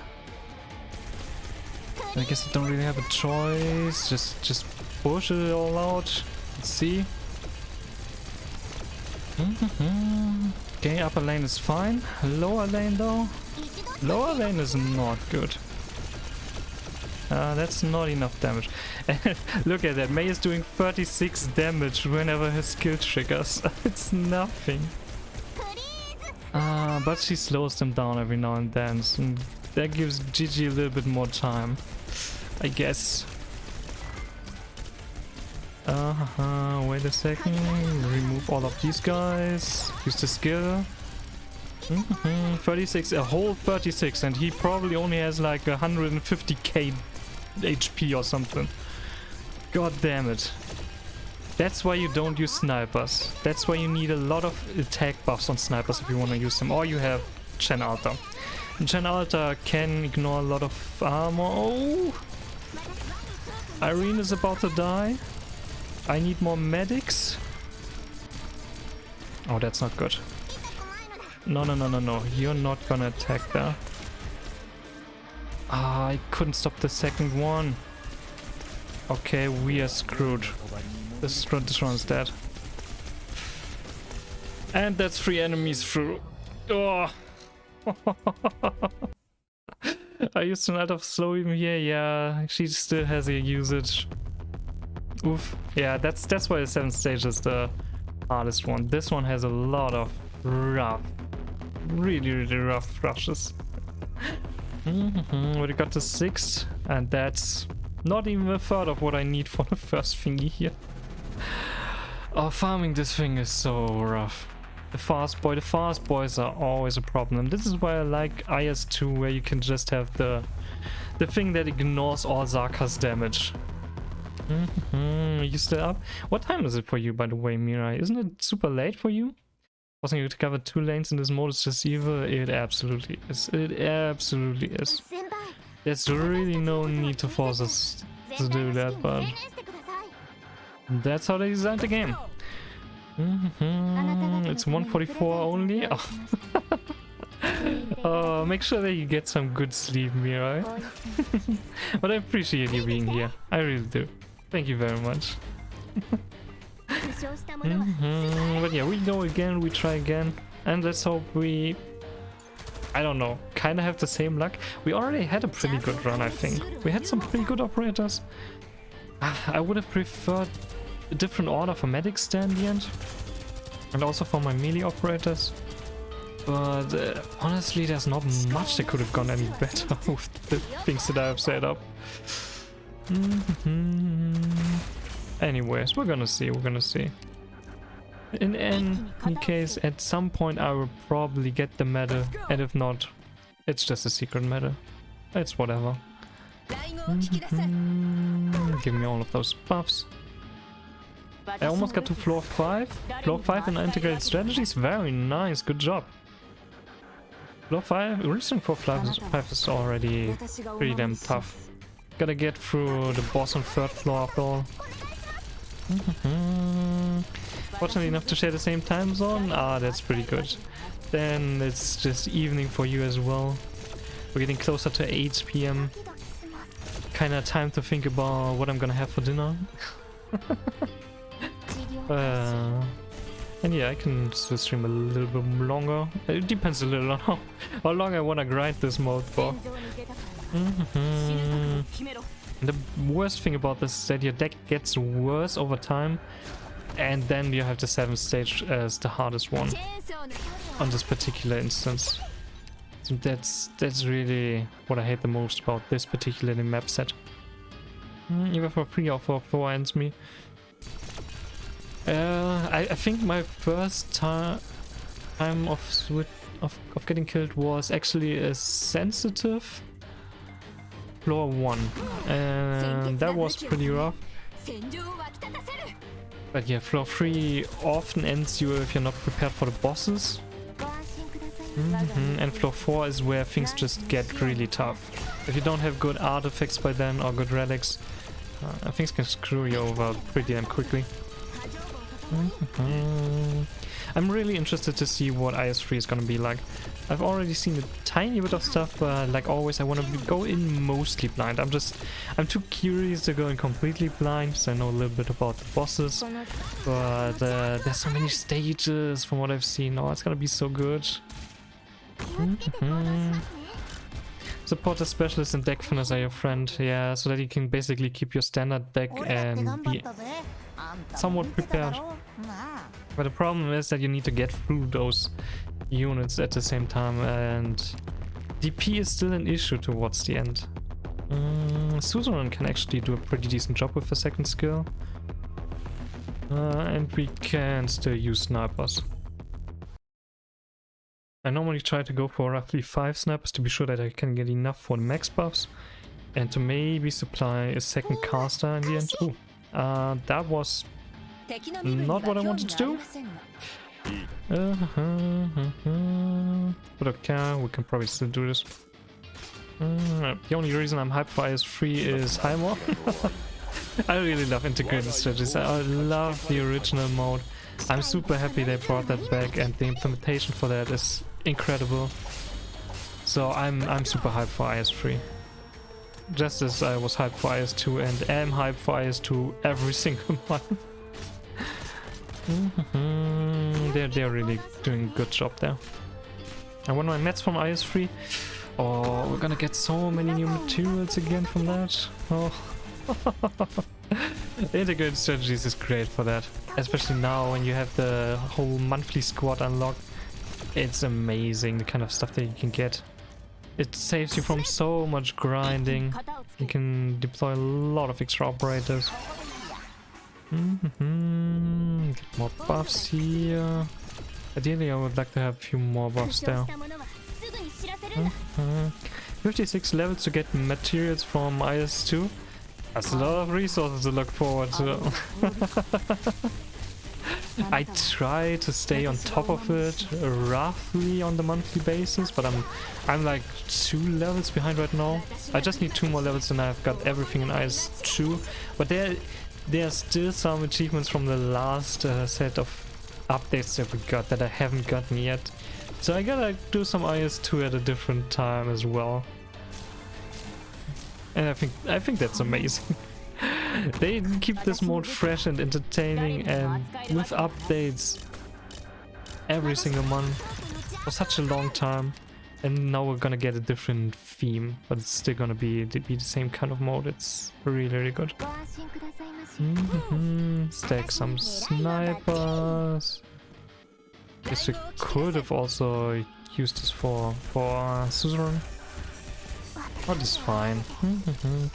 Should play more IS2 probably. I mean, if you're just a week in, really don't worry about it. But do have a look at the materials. Maybe there's something interesting for you that you want to grind there instead of using sanity. And it's just a really, really nice mode. But it becomes much more enjoyable in my personal experience if you've got some extra units trained that you know don't necessarily use all that often. Because especially 3 and 4 stars can be very, very valuable and strong in integrated strategies, where you would normally not really see them in any clears once you've got, like, I don't know, Soldier, Silver, Ashling and whatever. And like level 20 in IS2, you're pretty damn far in pretty much everything. Level 20 in IS2 after a week? Not bad, not bad. How are you enjoying the mode so far? What is that like after a week of playing? Because for me, the first time I got introduced to integrated strategies was after... when was that? Roughly a year into the game? Roughly a year into the game, I think we got IS1, and then they teased us for another year where the community was like, ah, come on, we wanna get this mode again, we love this mode. Before they finally gave us some information. Okay, what do we use here? Ideally I would like to get more melee buffs. Silver Echelon is probably already pretty good. Was with Gavio event? Yeah, that was the first time we got Kyuubi and the mushrooms. More than a year if I remember correctly. I mean, it must have been a summer event, and it was not the very first one, because that was with the Chalon and Schwartz event, so it's probably after 1.5 years. Got some sniper buffs here. Can probably make use of Suzerain right now. Just for my skin and dipped out. That's a very, very valid way of doing it there. Yeah, I love integrated strategies. I think it's the best game mode that we've gotten so far, and I'm very happy they brought it back and with the way they brought it back. So I'm looking forward to IS3. I've had some good experience basically with integrated strategies so far. Oh, I could have just buffed that immediately. Oh, not really. Messed up a little bit there, that's okay. When I play without support and I have no E2 till now, so yeah, okay, that's rough.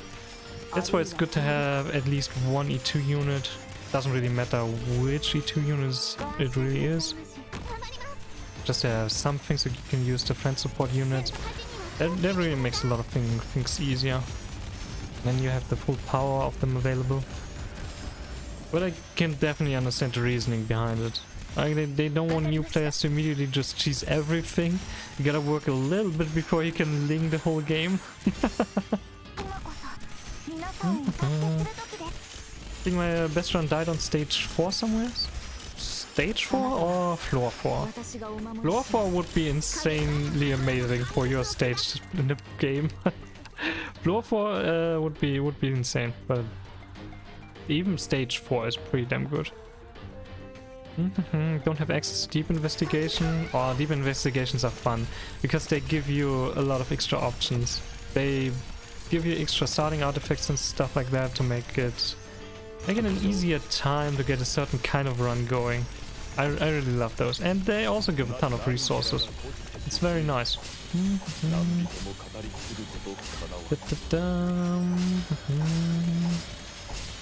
Was it Ling? It's always Ling. Always Ling. Floor 4, not stage. That is so far, dude. That is so far. What? How are you so fast in this game? Even if you've been aware of the lore before, like, that's insane, dude. Probably, yeah. Ling is a very strong unit. Nobody can deny that. And I don't think anybody is denying that. She definitely makes a lot of things easier. Summoners in general are just very good when you're trying to do something where you use a few operators to clear stage. And Ling is by far the strongest summoner that we've gotten so far. I'm gonna go sleep now. Good night, Q's. Good night, Fury. Have a good night and see you around soon. And take care of your hand. Don't play too much Osu. And stretch if you play Osu. That's the most important part. After deep investigations, yet I smell resources. There's a lot of resources to be had. I think all of them give you at least, what do we say? One catalyst, a little bit of experience, a little bit of cash. And some random materials and chips. So yeah, absolutely worth it. If you got some time on your hand and don't want to use any sanity, definitely worth it. 30,000 LMD for each investigation. I think there's like 6 of them. Another person that uses meteorite skin. Meteorite skin is amazing. Who wouldn't use meteorite skin? Like, come on, it's definitely one of the better skins out there. And Arknight skins are already on a very, very high level. Like, that's some good stuff there. They like 12 and 12 deep investigation. Oof, wow, I smell a lot of resources then. People hate it for the hand. I need to have a look at the hand then. I know I don't like Savage's skin for the way her face looks there. So or her E2 art actually. She doesn't have a skin yet, right? Savage doesn't have a skin. I wish they made Savage a little bit stronger as well. Ooh, that's strong position. I wanna hyper buff. And let's hope we can use Age of Shala here real quick. 30k for monthly squad at least. That's so many resources. It's so amazing. Such a good mode. You can play it at any point. It doesn't just go away and gives you so much good stuff. It's a bunny year. Surely we get one. Surely we're gonna get Frostleaf Altar and a good Frostleaf module, and we're gonna get a good Savage skin and Savage next potential. It's gonna be good. It's gonna actually change the character, right? Oh, I can smell the copium. I can smell the copium. Oh, that's pretty good. We got GG with good stacks. Decent stacks at least. Okay, let's go here. That should be a nice setup. Frostleaf Altar is out on CAN. What do you mean? Oh, don't remind me of Cuba. It's seriously what Frostleaf Altar should have been. I've been talking about that with a bunch of other Vulponites players and other random people as well, and everybody agrees that that's basically what it should have been like, and now we got Cuba. I hope that she gets a frost mechanic at some point. That wasn't out in the game when she was first released, so that's my copium here. But does Triple S take sanity to play? No, you can play it as much as you want. That's the best thing. It just takes IRL sanity, yes. Absolutely, absolutely. It takes a lot of IRL sanity, but no in-game sanity, no. It's in that regard similar to integrated strategies, when most people say, if you like integrated strategies, there's a chance you might enjoy playing Triple S every now and then. You probably won't like the grind as much though. And if you don't like integrated strategies, then you'll definitely hate Triple S. Would be happy with just some attack speed. Attack speed would fix her first skill. Extra SP as a starting part would fix her second skill, or at least make them more usable. But honestly, I wish we could get something that turns her slow into a frost. That would give her a lot more team compositions that she would be valuable in, and just in general be a lot more interesting, I think, personally. We're gonna go like this. Would fix that S1 at least? Yeah, exactly. The problem with S1 is that it has a very awkward timing because of her talent and the attack speed of normal guards anyways. So you don't have the 100% uptime that she's supposed to have, and that she on a purely numerical basis has if you look at the skill. It's horrible. Just make her usable. Same here, same here. Just give our girl Frostleaf something decent. I don't need a super overpowered altar version or something. I don't need something that's gonna make people go, ugh. We got another Chen altar case. Also, Irene was shooting for a long time there.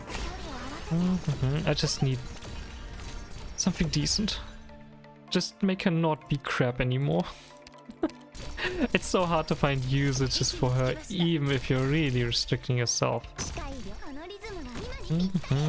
Like I'm regularly using 4-star foxes only, and even then it's still something special whenever I use Frostleaf. I can actually put her in the thumbnail.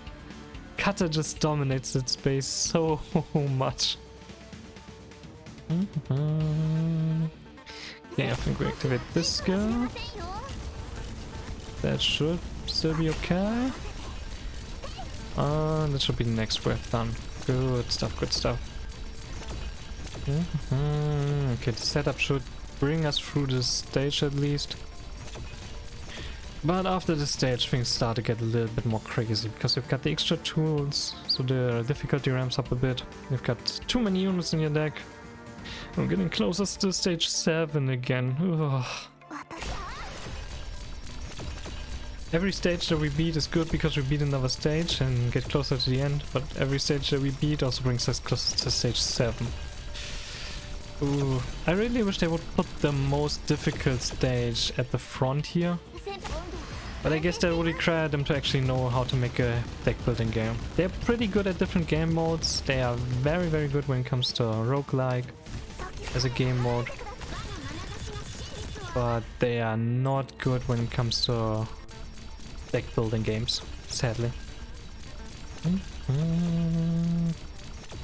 Well, yeah, it's gonna be interesting to see what units are gonna get altar versions and modules. We already have the precedent in Grey getting an altar version. He is a 4-star and got a 5-star version. Sadly, in that case, his altar version is equally useless as his normal version. And he's a lot more expensive, so nobody raises him. Other than that, we could at least get a 5-star version of Frostleaf. Who knows, maybe they would actually design a decent character for once. When they're making altars. Altars are like, either they are broken or they are trash. And 99% of the case they are broken, because it sells a little bit better. Oh, Black Knight is good. We can have a Vanguard on range tiles, giving us the caster buff, basically. Lots of copium in the air, I know. Okay, we can get some sniper bows. It's actually a pretty decent start. I'm still mad about Hibiscus not being welfare. I'm so mad about that because I would like to race and I would like to get the materials that we currently can still get. And they are not available anymore after the Texas Altar banner. So it's kind of like the last chance to get them. But I guess I gotta live with that. I didn't want to pull specifically for her because I'm not playing with Harnesses exclusively. Okay, that's going decently well. I think we're gonna use Suzu here. But yeah, I would definitely wish we would have gotten Hibiscus Alta as a welfare unit. That would have made it a lot more accessible. Ooh, Irene and Gigi, that's nice. Let's grab those. Actually, we don't have the buffs right now. That's a bit tricky. Can I do this? Can keep Ekap alive? Or do we need to leak one? Really? Oh, now this guy's ready. I have everyone raised for missions and yet poor Hibiscus. Poor Hibiscus, and we don't even have access to Grey Altar yet. Because we're still missing the whole Dorothy banner. I'm not really mad about Dorothy though. Having access to more modular materials would have been nice for CC. And I guess there are a few interesting operators coming up. I think Dorothy is a pretty fun looking unit though. Might be worth raising at some point. But I've said that for basically all trap masters so far. Red is lost in the woods and she can't find home. It's too sad, it's too sad. Okay, we need to do something about this lane here. It's gonna be interesting. Current predictions, I think, or general consensus seem to be that she's probably gonna be one of the next banners. But then again, we've already said that like 2 months ago, so who knows. I need to get Gigi on the field. This is getting a little bit dangerous. We're taking a long time to defeat some of these enemies. We don't really have max buffs on anyone yet. But okay, let's see. We should get a data mine tomorrow, right? I think so. I normally just wait for Game Press to update and show what we're gonna get next. I can't really place these without replacing someone. Oh, it's a bit dangerous. What do we do? But yeah, the data mine is gonna be interesting to see what we're gonna get for the next couple events. I'm definitely hoping for Dorothy to be the next one. And for Milner to come in like a month roughly. And then we should get the new limited banner in like 2 months. And in between I think we have like 1 or 2 smaller events in Null Light or Near Light rerun. And another rerun somewhere. I forgot which one though. So there's a lot of resources to get. Lots of farming we can do in between. It will be with the event, but we didn't get any. So I'm guessing it will come with the banner. Definitely possible, because then they have the update code anyways again. Oh, they probably reloaded everything already. I don't know. We'll see about that. I like to get surprised by that. Otherwise, it's too much anticipation. It's enough for me to know the rough schedule. The rough schedule currently says that we're gonna get Dorothy and Milner before Texas, and that should be in 2 months. Should get any reruns now in between Texas and DH, only the collabs? Nearlight should be rerunning, right? Nearlight, yeah, I'm pretty sure Nearlight is about to rerun. So we're gonna get even more reruns and extra materials and extra stages that we can do here. I mean, Nearlight, I mean, the collab actually is an interesting point. Yusia He or something? I'm not sure how to pronounce that. I'm sorry for butchering that name, but like we're gonna get another collab with a 4-star guard that's pretty fun, but not particularly interesting. It's a cat. It's a cute little cat. I really like the style. I think it's pretty fun. Oh, what is the start? I don't want this. I don't want this. I don't want this. I don't want... I don't want this right now. Okay, let's see. We have some vanguards. Let's try to get some DP for a change. And we can start our sniper farm here. Yes, there's just a few small things coming up basically, with Dorothy and Milner being like the main point, the main interesting point that most people are looking forward to in between. Get some extra sniper buffs, I guess. Let's hope I can get some snipers here. Sniper. That's the 4th sniper. Now we're gonna go light probably. That's good. Okay. Okay, we have a pretty decent setup. That's much better than I thought when I first saw what we're starting with here.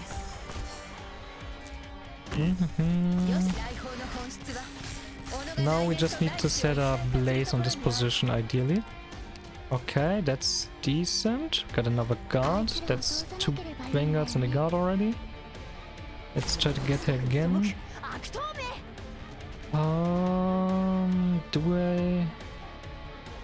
Do I want Suzu? I want Suzu ideally to do to play an actual damaging role here and a slowing role. But I also need to set up GG, and GG is more important than Suzu. But how do I get the resources? I think I'm gonna risk it and just use Suzu without anything here. Gonna give me another card. That's actually not too bad. That's actually not too bad. Now we've got all the buffs here.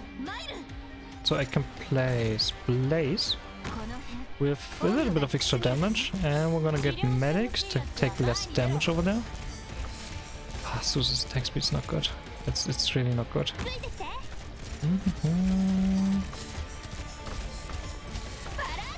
Okay, going well here. I need more buffs on Axel though before I change into... I guess I can use Age of Jala first because I'm not gonna use her in the end. I'm probably just gonna use her as a buffer anyways. This way she can at least help out a little bit with a few waves.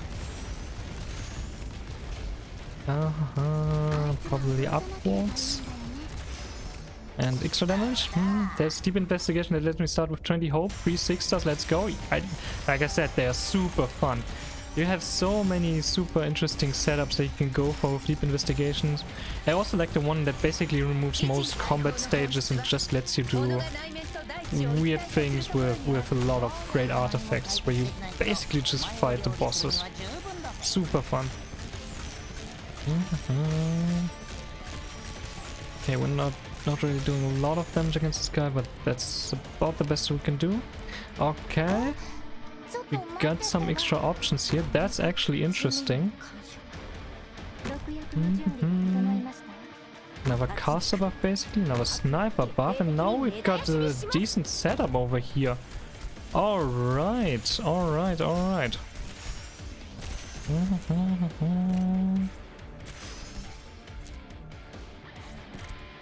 I think I'm gonna change this a bit. Now we've got Irene here instead of Even. That's not true AoE anymore, but a lot of extra damage. So let's hope that works out for us. Yeah, just looking at the deep investigations is a pretty good thing to do, and I highly recommend doing it. Because you just might find a new favorite way to play integrated strategies. I don't think it really gives you the normal resources, but like, that's still pretty damn good and pretty damn fun. Okay, instead of slow, we're going for a lot of extra arts damage here. To hopefully get rid of Big Bob and some smaller enemies. Okay, Bob starts moving. Time to fire up the cannons. I need resources, not fun. Spoken like a true gamer.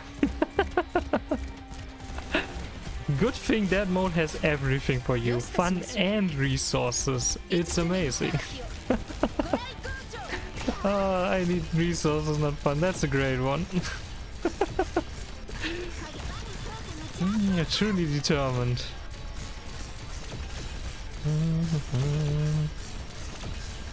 Okay, let's see.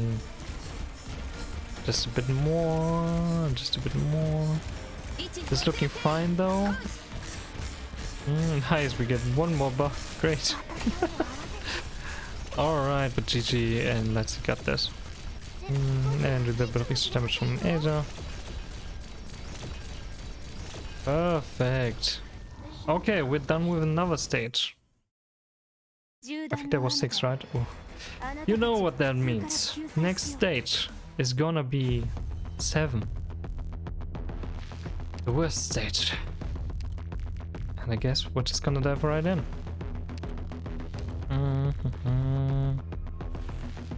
Plugging up deck anyways, let's choose the cheapest sniper unit here. Why was 6 afraid of 7? Because 7, 8, 9? I think that was how it goes, right? Alright, let me see. What do we have? We have 3 snipers already, that's pretty good. We have Suzu. We could use 3 snipers and the equipment activation valve and buff Suzu and try to use her on this middle tile. She's not gonna be good for the first couple stages, but she would be pretty damn valuable towards the end. So if I can handle the rest somehow while setting that up, this might actually be the play. We also have a medic and we also have access to Irene, but do I want to have Irene already? She's a ground unit, so she could hold off the first couple waves, maybe. Okay, let's replace Deep Color and Black Knights. Oh, DP generation. Oh, DP generation is too low. It's not worth it right now. Okay, let's risk it. Let's try. What other options do we have? We've got Bagpipe. I think I'm gonna put Bagpipe here, and we're gonna start stacking up some snipers.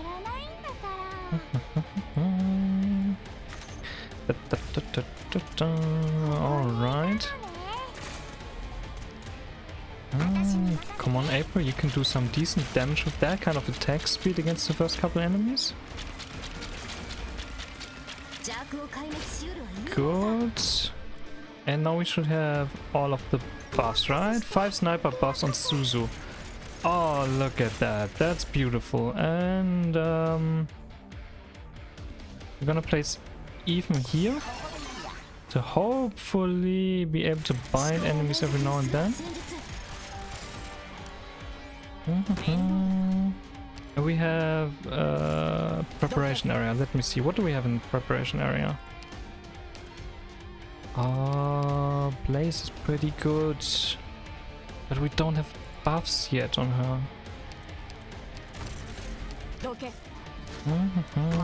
Let's go like this and try to set up a little bit more already.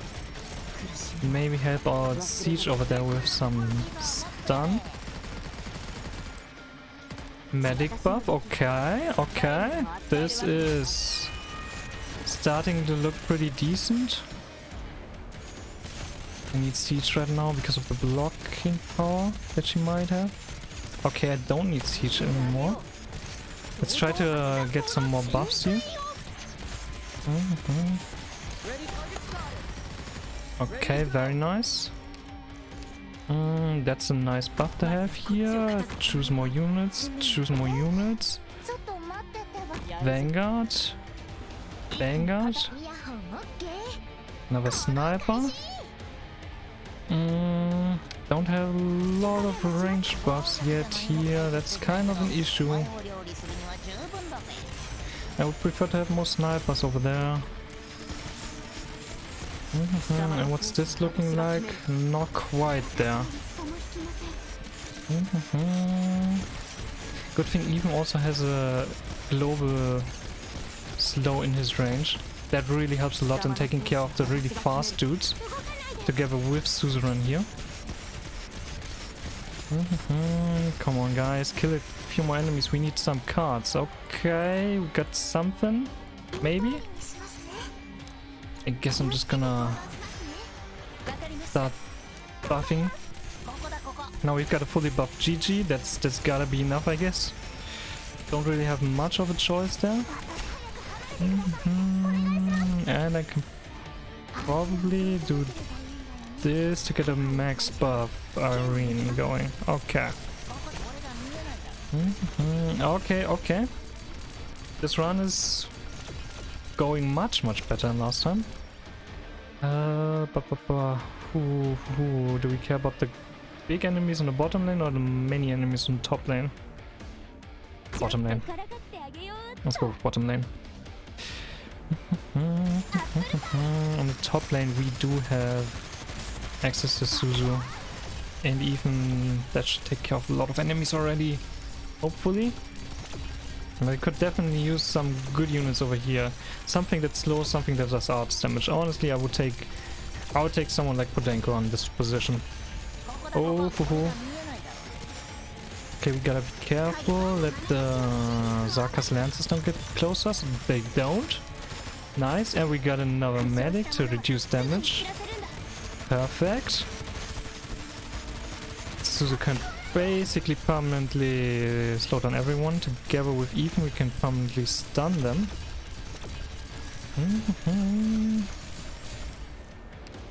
Alright, that's a lot of melee units. We don't have any slots there. I don't think I want that. Glaucus, yeah, that's good. Because we have a lot of range for binding enemies now. That moment nice too when you realize everything gets damaged over time and you haven't placed a healer. I gotta love the poison maps, or sensitive I think it is. Yeah, that can screw things up a little bit. Ooh, yes, that's a lot of damage.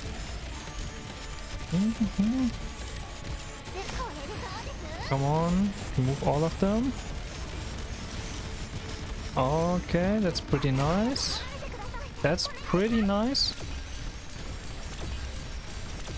Oh, we might actually have a chance. That would be my furthest run ever in this mode so far. This custom map usually doesn't have it. In that case, it was probably the floor effect. In that case, look out for the next floor. You probably just switched the floor, and the next one's gonna get you. And I think I just finished this stage for the first time in one of these runs. I finished it before, but always with deaths. Furthest run yet. Last stage. Oh boy. Here we go, guys. This is gonna be interesting. Which boss do we have to fight, by the way? Oh, it's this one. Survivalist debuff. Ah, yes, survivalist. That's the one. Right. A Spherical Colossus deals small amount of arts damage to nearby units. We need to heal everyone. Applies a crude sphere to the operator with the highest attack on the field. Randomly applies a crude sphere to an operator in the deployment waiting zone. Credit loses HP, prevents the operator from taking action or using skills. Oh, oh, it's Wandering Puppet. But Wandering Puppet always has that thing. So if you're fighting that boss on the third floor, you should expect the poison mist unless you block him. And if you block him, you probably should have either a lot of fast redeploys or some good defense. I think there was something called Survivalist. I didn't know what it meant. You can click on the name in the top corner and that tells you what it does. You can get some more information, thankfully. Otherwise that would be pretty damn tough.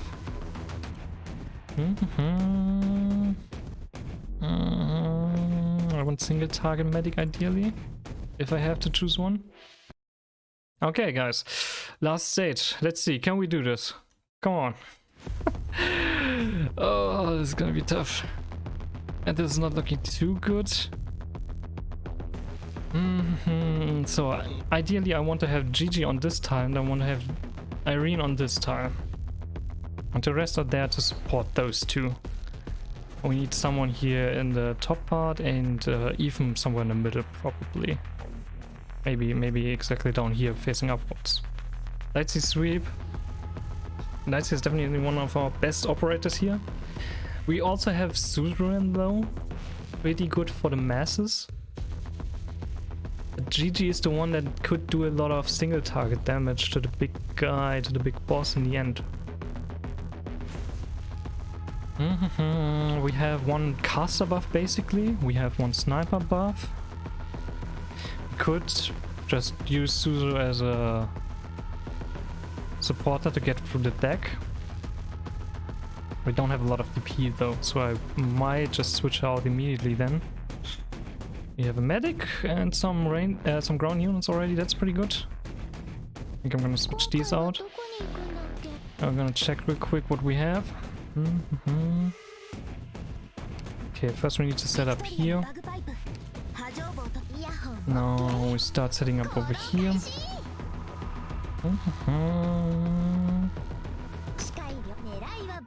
We do have an equipment activation valve, that's pretty good.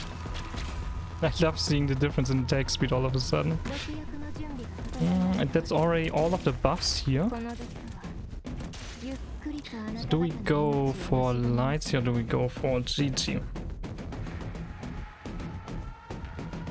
I'm gonna put my trust into GG. And I'm gonna hope that we can get something good from here. Okay, that's nice. And another sniper. Even is actually pretty good. If you can slow down everyone in this range and potentially bind them, that's gonna remove a lot of pressure from our operators. And we don't have a lot of healing, so maybe La Pluma is gonna be good up here. Because we need to do something about the upper lane. There's too many enemies in total, even if they are not particularly strong and can be damaged by GG. We only have one buff here so far.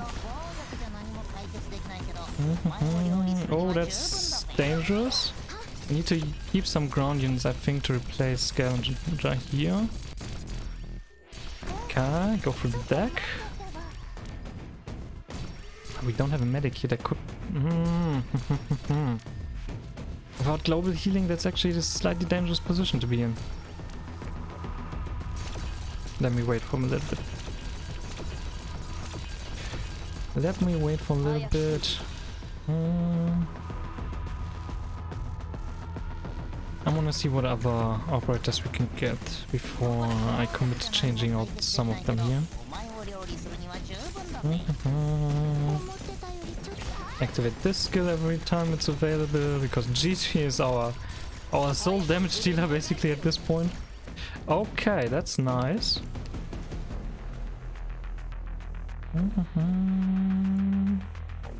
Let's see, we're gonna go through the deck. What do we want from the deck? Denko is kinda nice. You know what, let's start setting up a bit. And try to get some early damage on that thing. This should be decent so far, and we have one buff on this one so far. Gonna switch with Waifu so we can get Scavenger back in a bit. Accidentally taking a unit, and you want unit as support. Oh, that might not be quite as helpful as you would like for it to be. I love how GG doesn't even need to be active herself here to use her skill. Makes it so damn valuable. Okay, another Vanguard and another Vanguard. We've got 3 Vanguard buffs on this one now. Let's go with Silver Ash for some range damage. Because he's stunned in a range where Silver Ash can reach, but not Dareen. Ah, we get those guys in the bottom.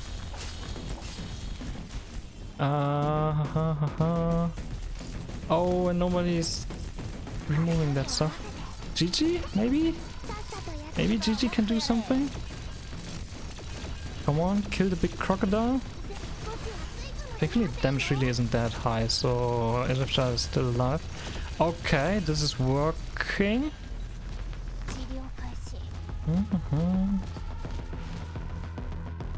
Do I want to switch? Kinda want to keep Silver Ash on the field for a bit. Because then I have the option to switch into Irene if he ever dies. For example, because he can't defend himself, like here. Okay, going well, and we got even more options for replacing. Targets them around Shining Tile. That's enough, because everything explodes, so that's good enough for me. And at least Silver's is taking all of these weird thingies. So that way GG can focus her damage. And the boss is about to go down. The boss is down, so we don't have that effect anymore. We just have a few normal enemies to deal with. Oh, oh jeez, I think we just did it. There's a few more enemies left, but they are normal enemies. Okay, La Pluma is dead. That was to be expected at some point. Even Bind is really valuable. That's why I chose Even in my starting deck here. Because it's surprisingly good.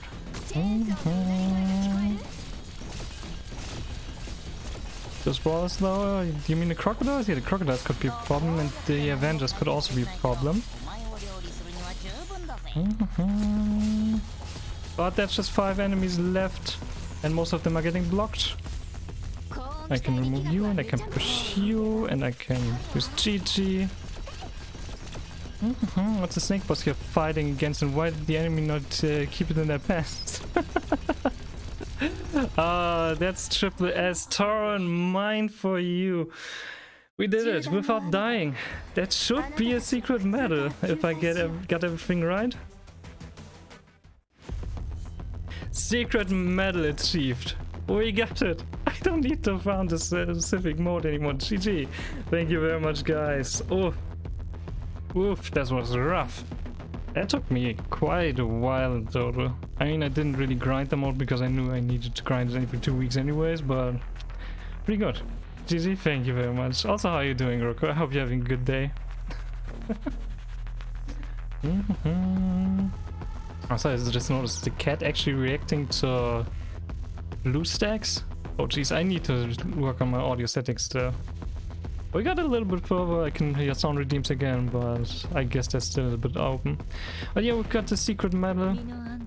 If we go into archives, Path of Glory, medal list, secret medals.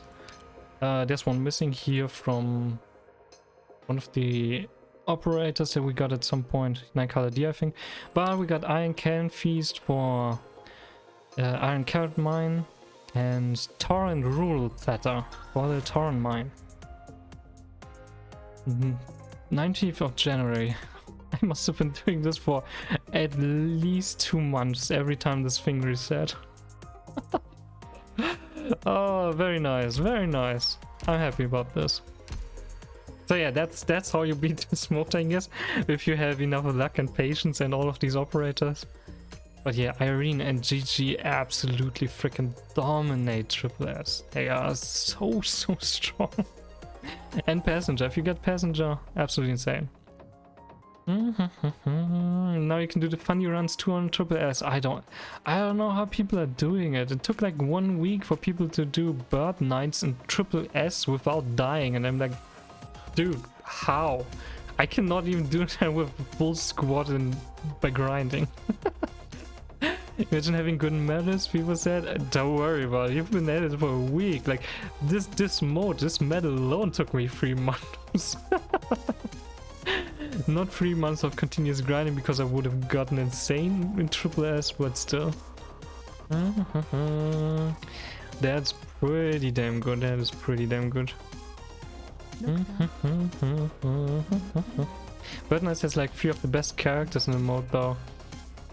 That is true, but I mean, people are also doing it with other insane things that you could come up with.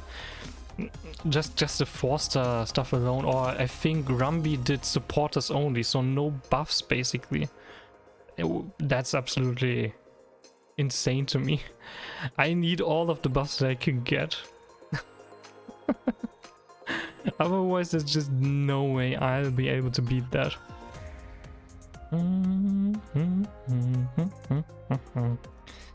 Okay, I'm thinking about raiding someone, but let's see. Support is the torrent too? I think so, but let me look it up. I mean, we definitely have some time. Rumby, triple S supporter.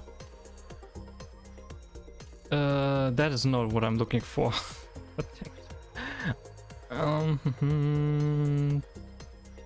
Dr. Falke? No. I'm pretty sure I saw something from Rumby. Rumby is a pretty amazing Arknights player and streamer. Let me see. Drone on drone actions. No send going for fishing. Thumbnails. Was there really nothing for triple S? Was I misremembering there? Supporter only. I can see something from other people, but I don't see the Rumby clear. Weird. Well, so you're requesting something for triple S? Oh, Rumby is absolutely insane. Absolutely amazing streamer and content creator and Arknights player. Really recommend checking him out.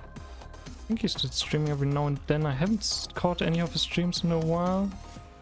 Let me see. Can we see when Rumby was last streaming? That's not the right one. I'm sorry about that. That's not the right Rumby. Where's Rumby? Yeah, of course. Slightly different Twitch name. There we go. That's Rumby. And 6 hours ago. Okay. Looks like some blender or something. Definitely recommend checking him out. Mainly focusing on supporter clears, but also had some artist related niches, mostly because of Magellan, his favorite operator. Give me your 108,000 random. I need those. Yes. I need all of those. You can neither have my random, nor can you have my headhunting tickets. Not my single headhunting tickets. You can also not have my certificates. I need those for Quani Palat, which we're gonna get with the Texas banner. Oh, sorry. Links are not allowed in chat. Let me see. What is there? I see, yeah. You were given a present for a Rumby a couple hours ago. Not bad. Links are not allowed. Exactly, there's no links. This is a linkless stream. My blue certificates? Which blue certificates? Do you mean these? Frontline battle records? Or do you mean my outfit vouchers? That's sorry, no problem. It's just to prevent some spam that normally goes through, so that's why I just removed all of the links, except for Twitch clips and links. So you can post Twitch clips at least. Other than that, it's safer to just ask, and I can permit if you wanna show something. The rerun thingy. In that case, you probably mean the outfit vouchers. The outfit vouchers are pretty nice. And I'll get another one for Texas, because I have Texas skin. I need to use some of these. I'm waiting for a couple of new skins, though.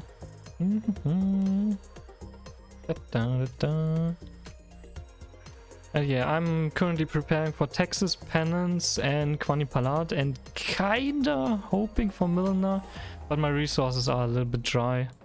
I'm currently training Irene because I wanted to get through Triple S a little bit easier. The search for furniture. Oh, these things, the retrospective intelligence certificates. Yeah. That's pretty nice. You always get a little bit more than you need for the shop, or in like 99% of the cases you get more, and the other ones are like 100 less or something. So you can get them pretty quickly after a while. That's why I have so many. I wish there was a way for me to use all of them, but I always want to get them. I don't care if it's a little inefficient. At the same time though, I wish other people would have easier access to these things to buy out the shop, because these things are pretty nice. That's some relatively rare resources, some pretty good general resources that you can get, and of course Arundum, so extra pulls. It's pretty good. That's why it's also a good idea to always buy out the shop when you get an event, because then you can get a lot of stuff in the rerun. For example, right now I could get all of the intelligence stuff from the rerun, and I got, what is that, 35 blue and no yellow certificates from the tokens. So even if you don't like the operator, if it's an original event, I'd recommend clearing out the shop completely, except for maybe do we not have that on this one? There's normally like furniture parts, those things that you need on the last tab of the store this here. That's really not worth buying.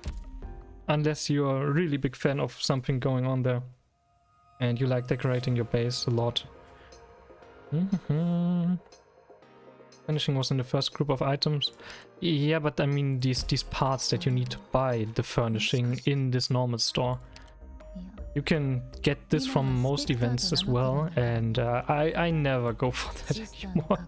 I set up my stuff once, and since then I just have so much of this, because you get it all the time passively, like here, these things on a monthly basis.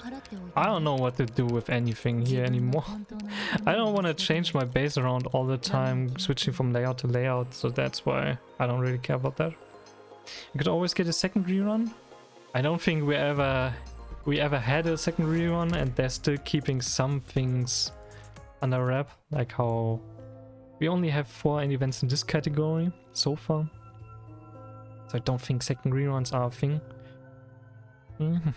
But for original events I would recommend it because of potential reruns.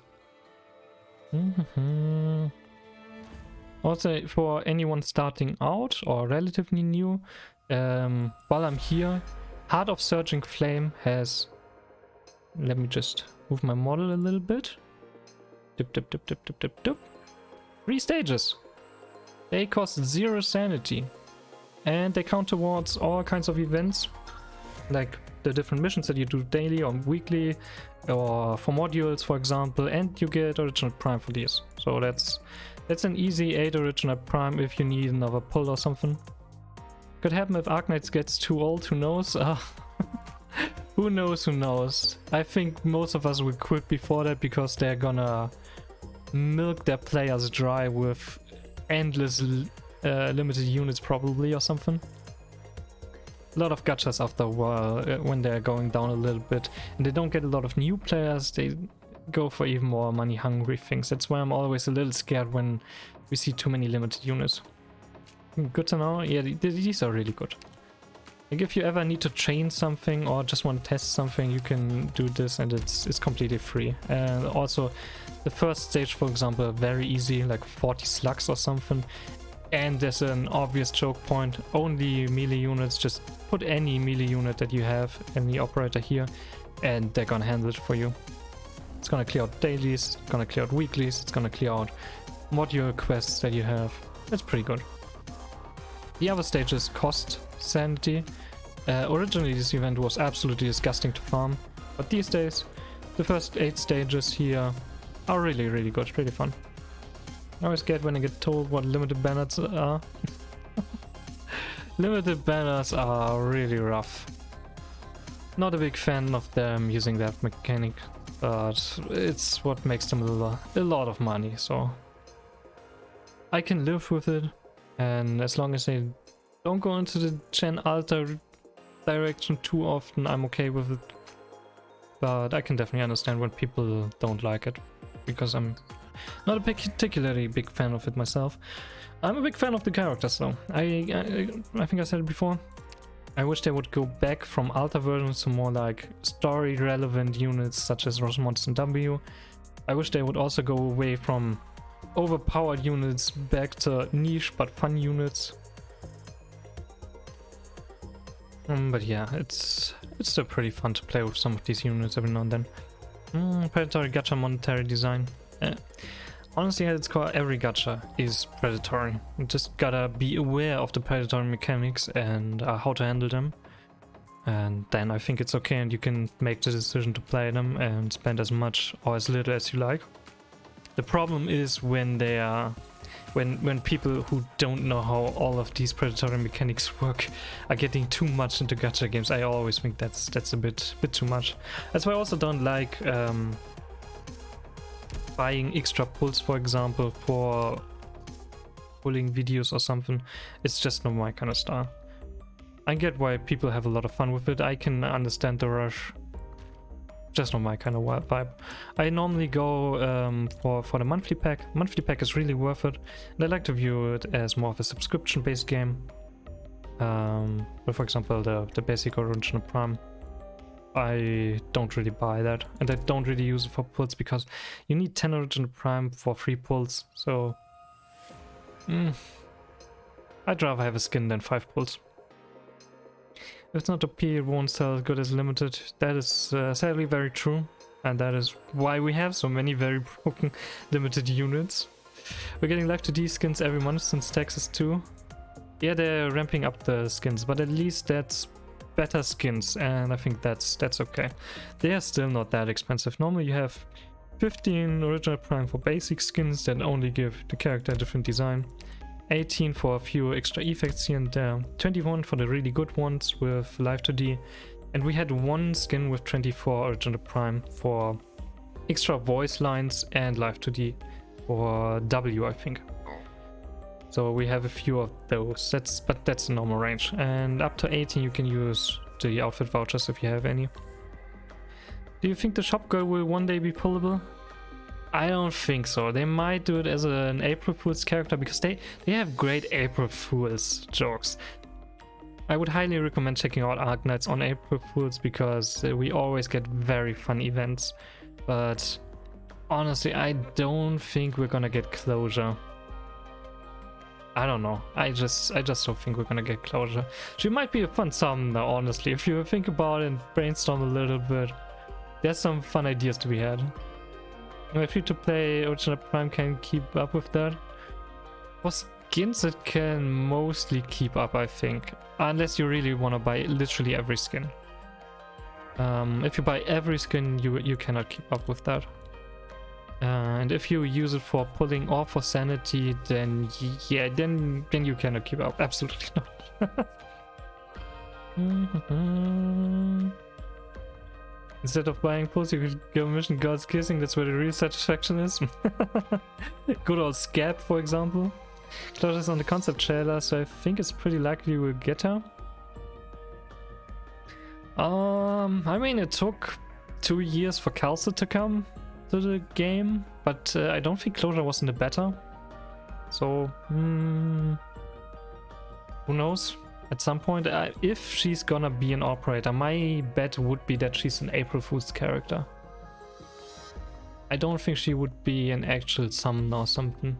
And I think summoner or maybe Dronecaster, now that I think about it, those are like the 2 archetypes that would fit her the most. There's still CC skins? Exactly. You know about... Dude, how do you know about contingency contract already?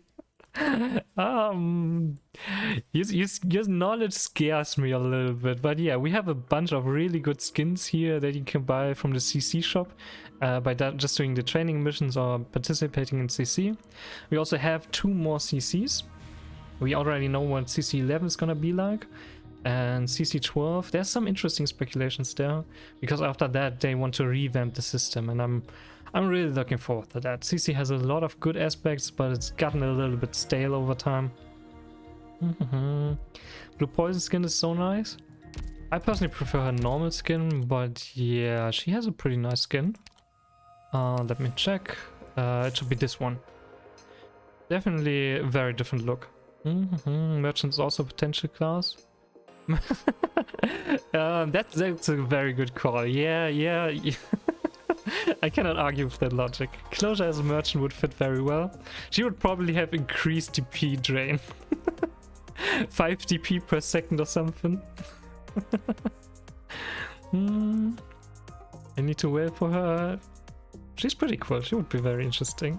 Just drains your LMD instead.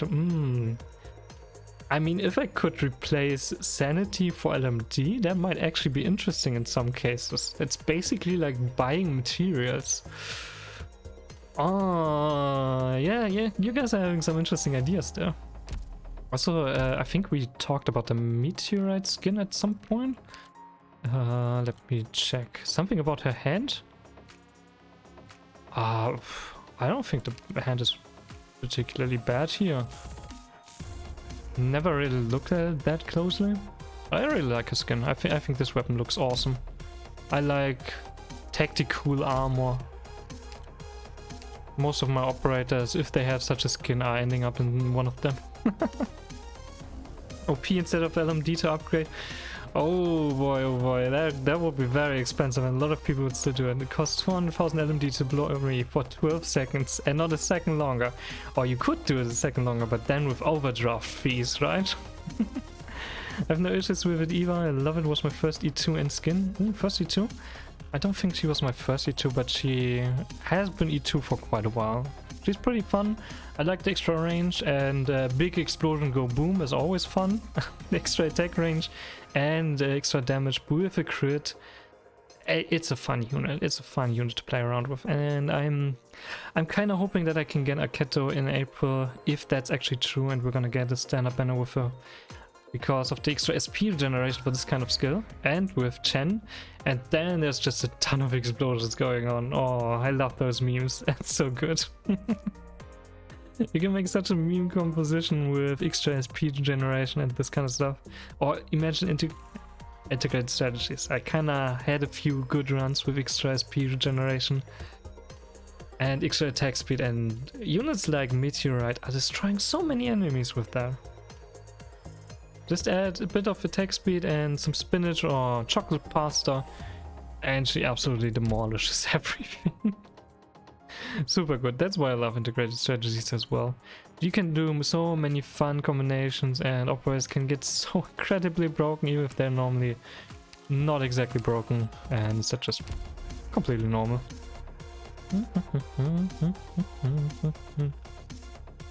But let me look around a little bit. Is there someone in my list that's playing Arknights or Genshin or something like that? Probably not. For some reason, before my stream time and after my stream time, I have a lot of people in my list that are playing gachas regularly. But whenever I wanna raid someone, I feel like nobody's playing gachas that I know. The Meteor skin, it's so nice. It's really nice. I really like it. It's a good one to have. I actually don't remember what kind of skin it is. Like if you get it through CC, or if you get it from the shop, or as an event reward. I would have to look that up, but Game Press probably has an overview over that.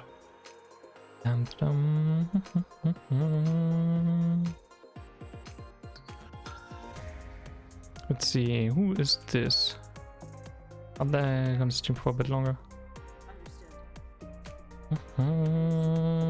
Voice acting the story bits and raging at stages. That sounds fun. I normally skip the story stuff on stream because I don't want to read out for too long. I feel like that's a little bit too much. And they always take so long because we have so much story in Arknights all the time. It's an OP skin. Okay, in that case it's probably gonna be in the shop every now and then. Probably with some other of the more amazing skins, like the Bloodline of Combat line. We could actually look up though which kind of skin that is. We have some bronze. I could also use the individual. Oh. Okay, it's actually a bit more difficult to find a specific skin. But I think she's pretty old though. Like this skin's pretty old. Let me see. Ah, there we go. Raytheon Pioneer, and it's the 4th set of skins that were released. That's been a while. That's been quite a while. Raytheon Striker? No, not Striker. Pioneer. Alright, it's these three. That's the one. That's pretty amazing. You skipped it? I don't think so. This is a meteorite skin. Or were you talking about another one? I mean meteor? I think we're talking about different skins. Ah, you mean meteor.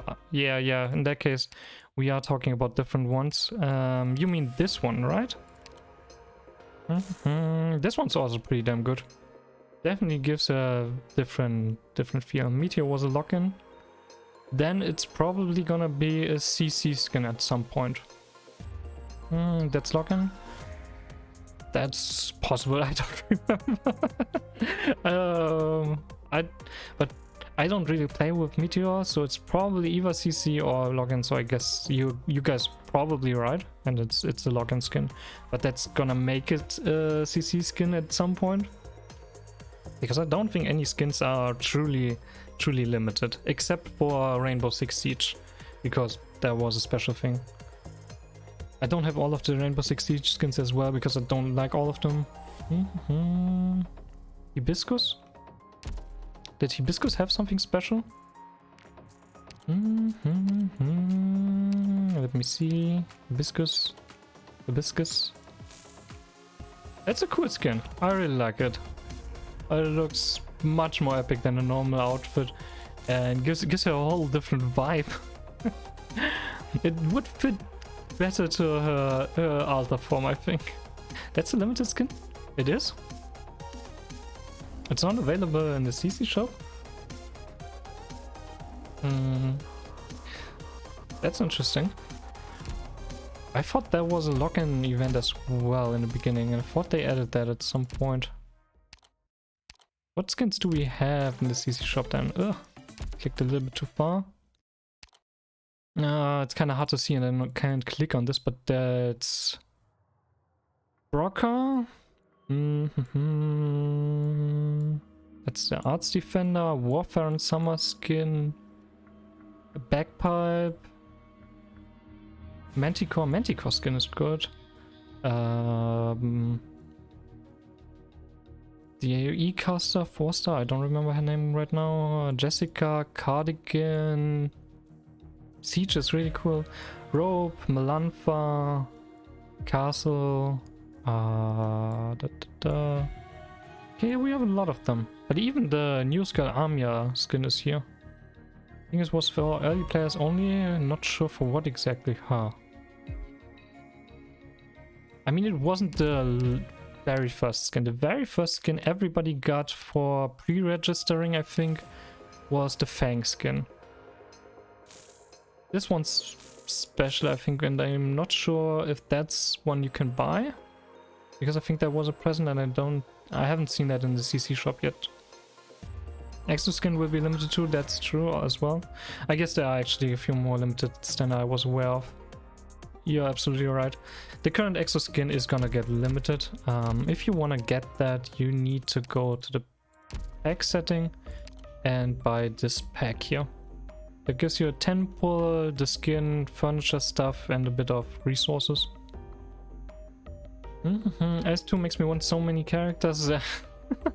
You really get to experience a lot of other operators and how good they can be with a few buffs here and there in the right compositions.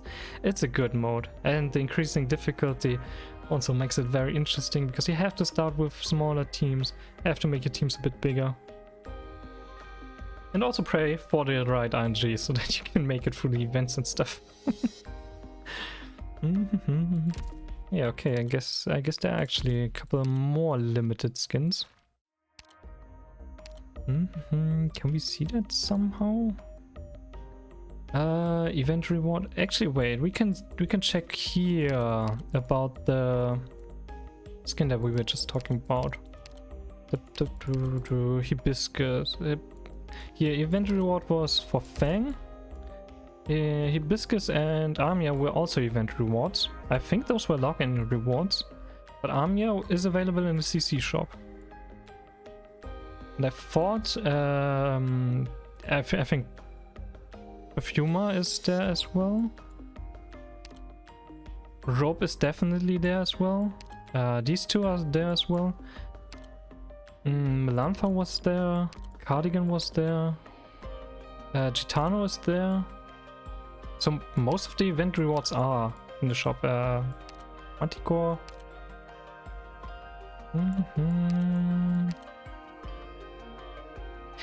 This was the reward for Integrated Strategies 1, by the way. If anyone wants to see the biggest fan service in Arknights, it's Zutaga skin. Not sure how to get that one these days. Seasonal attire. Seasonal attire, that's from CC shop. Event rewards. I think a lot of the event rewards are at some point supposed to come to the CC shop. But not all of them, I guess. Oh, there's so many good skins here in this game. I love it. I absolutely love it. It's amazing. Oh, the Gladia skin. So many cool extra effects on her when you deploy her. The chibi looks awesome.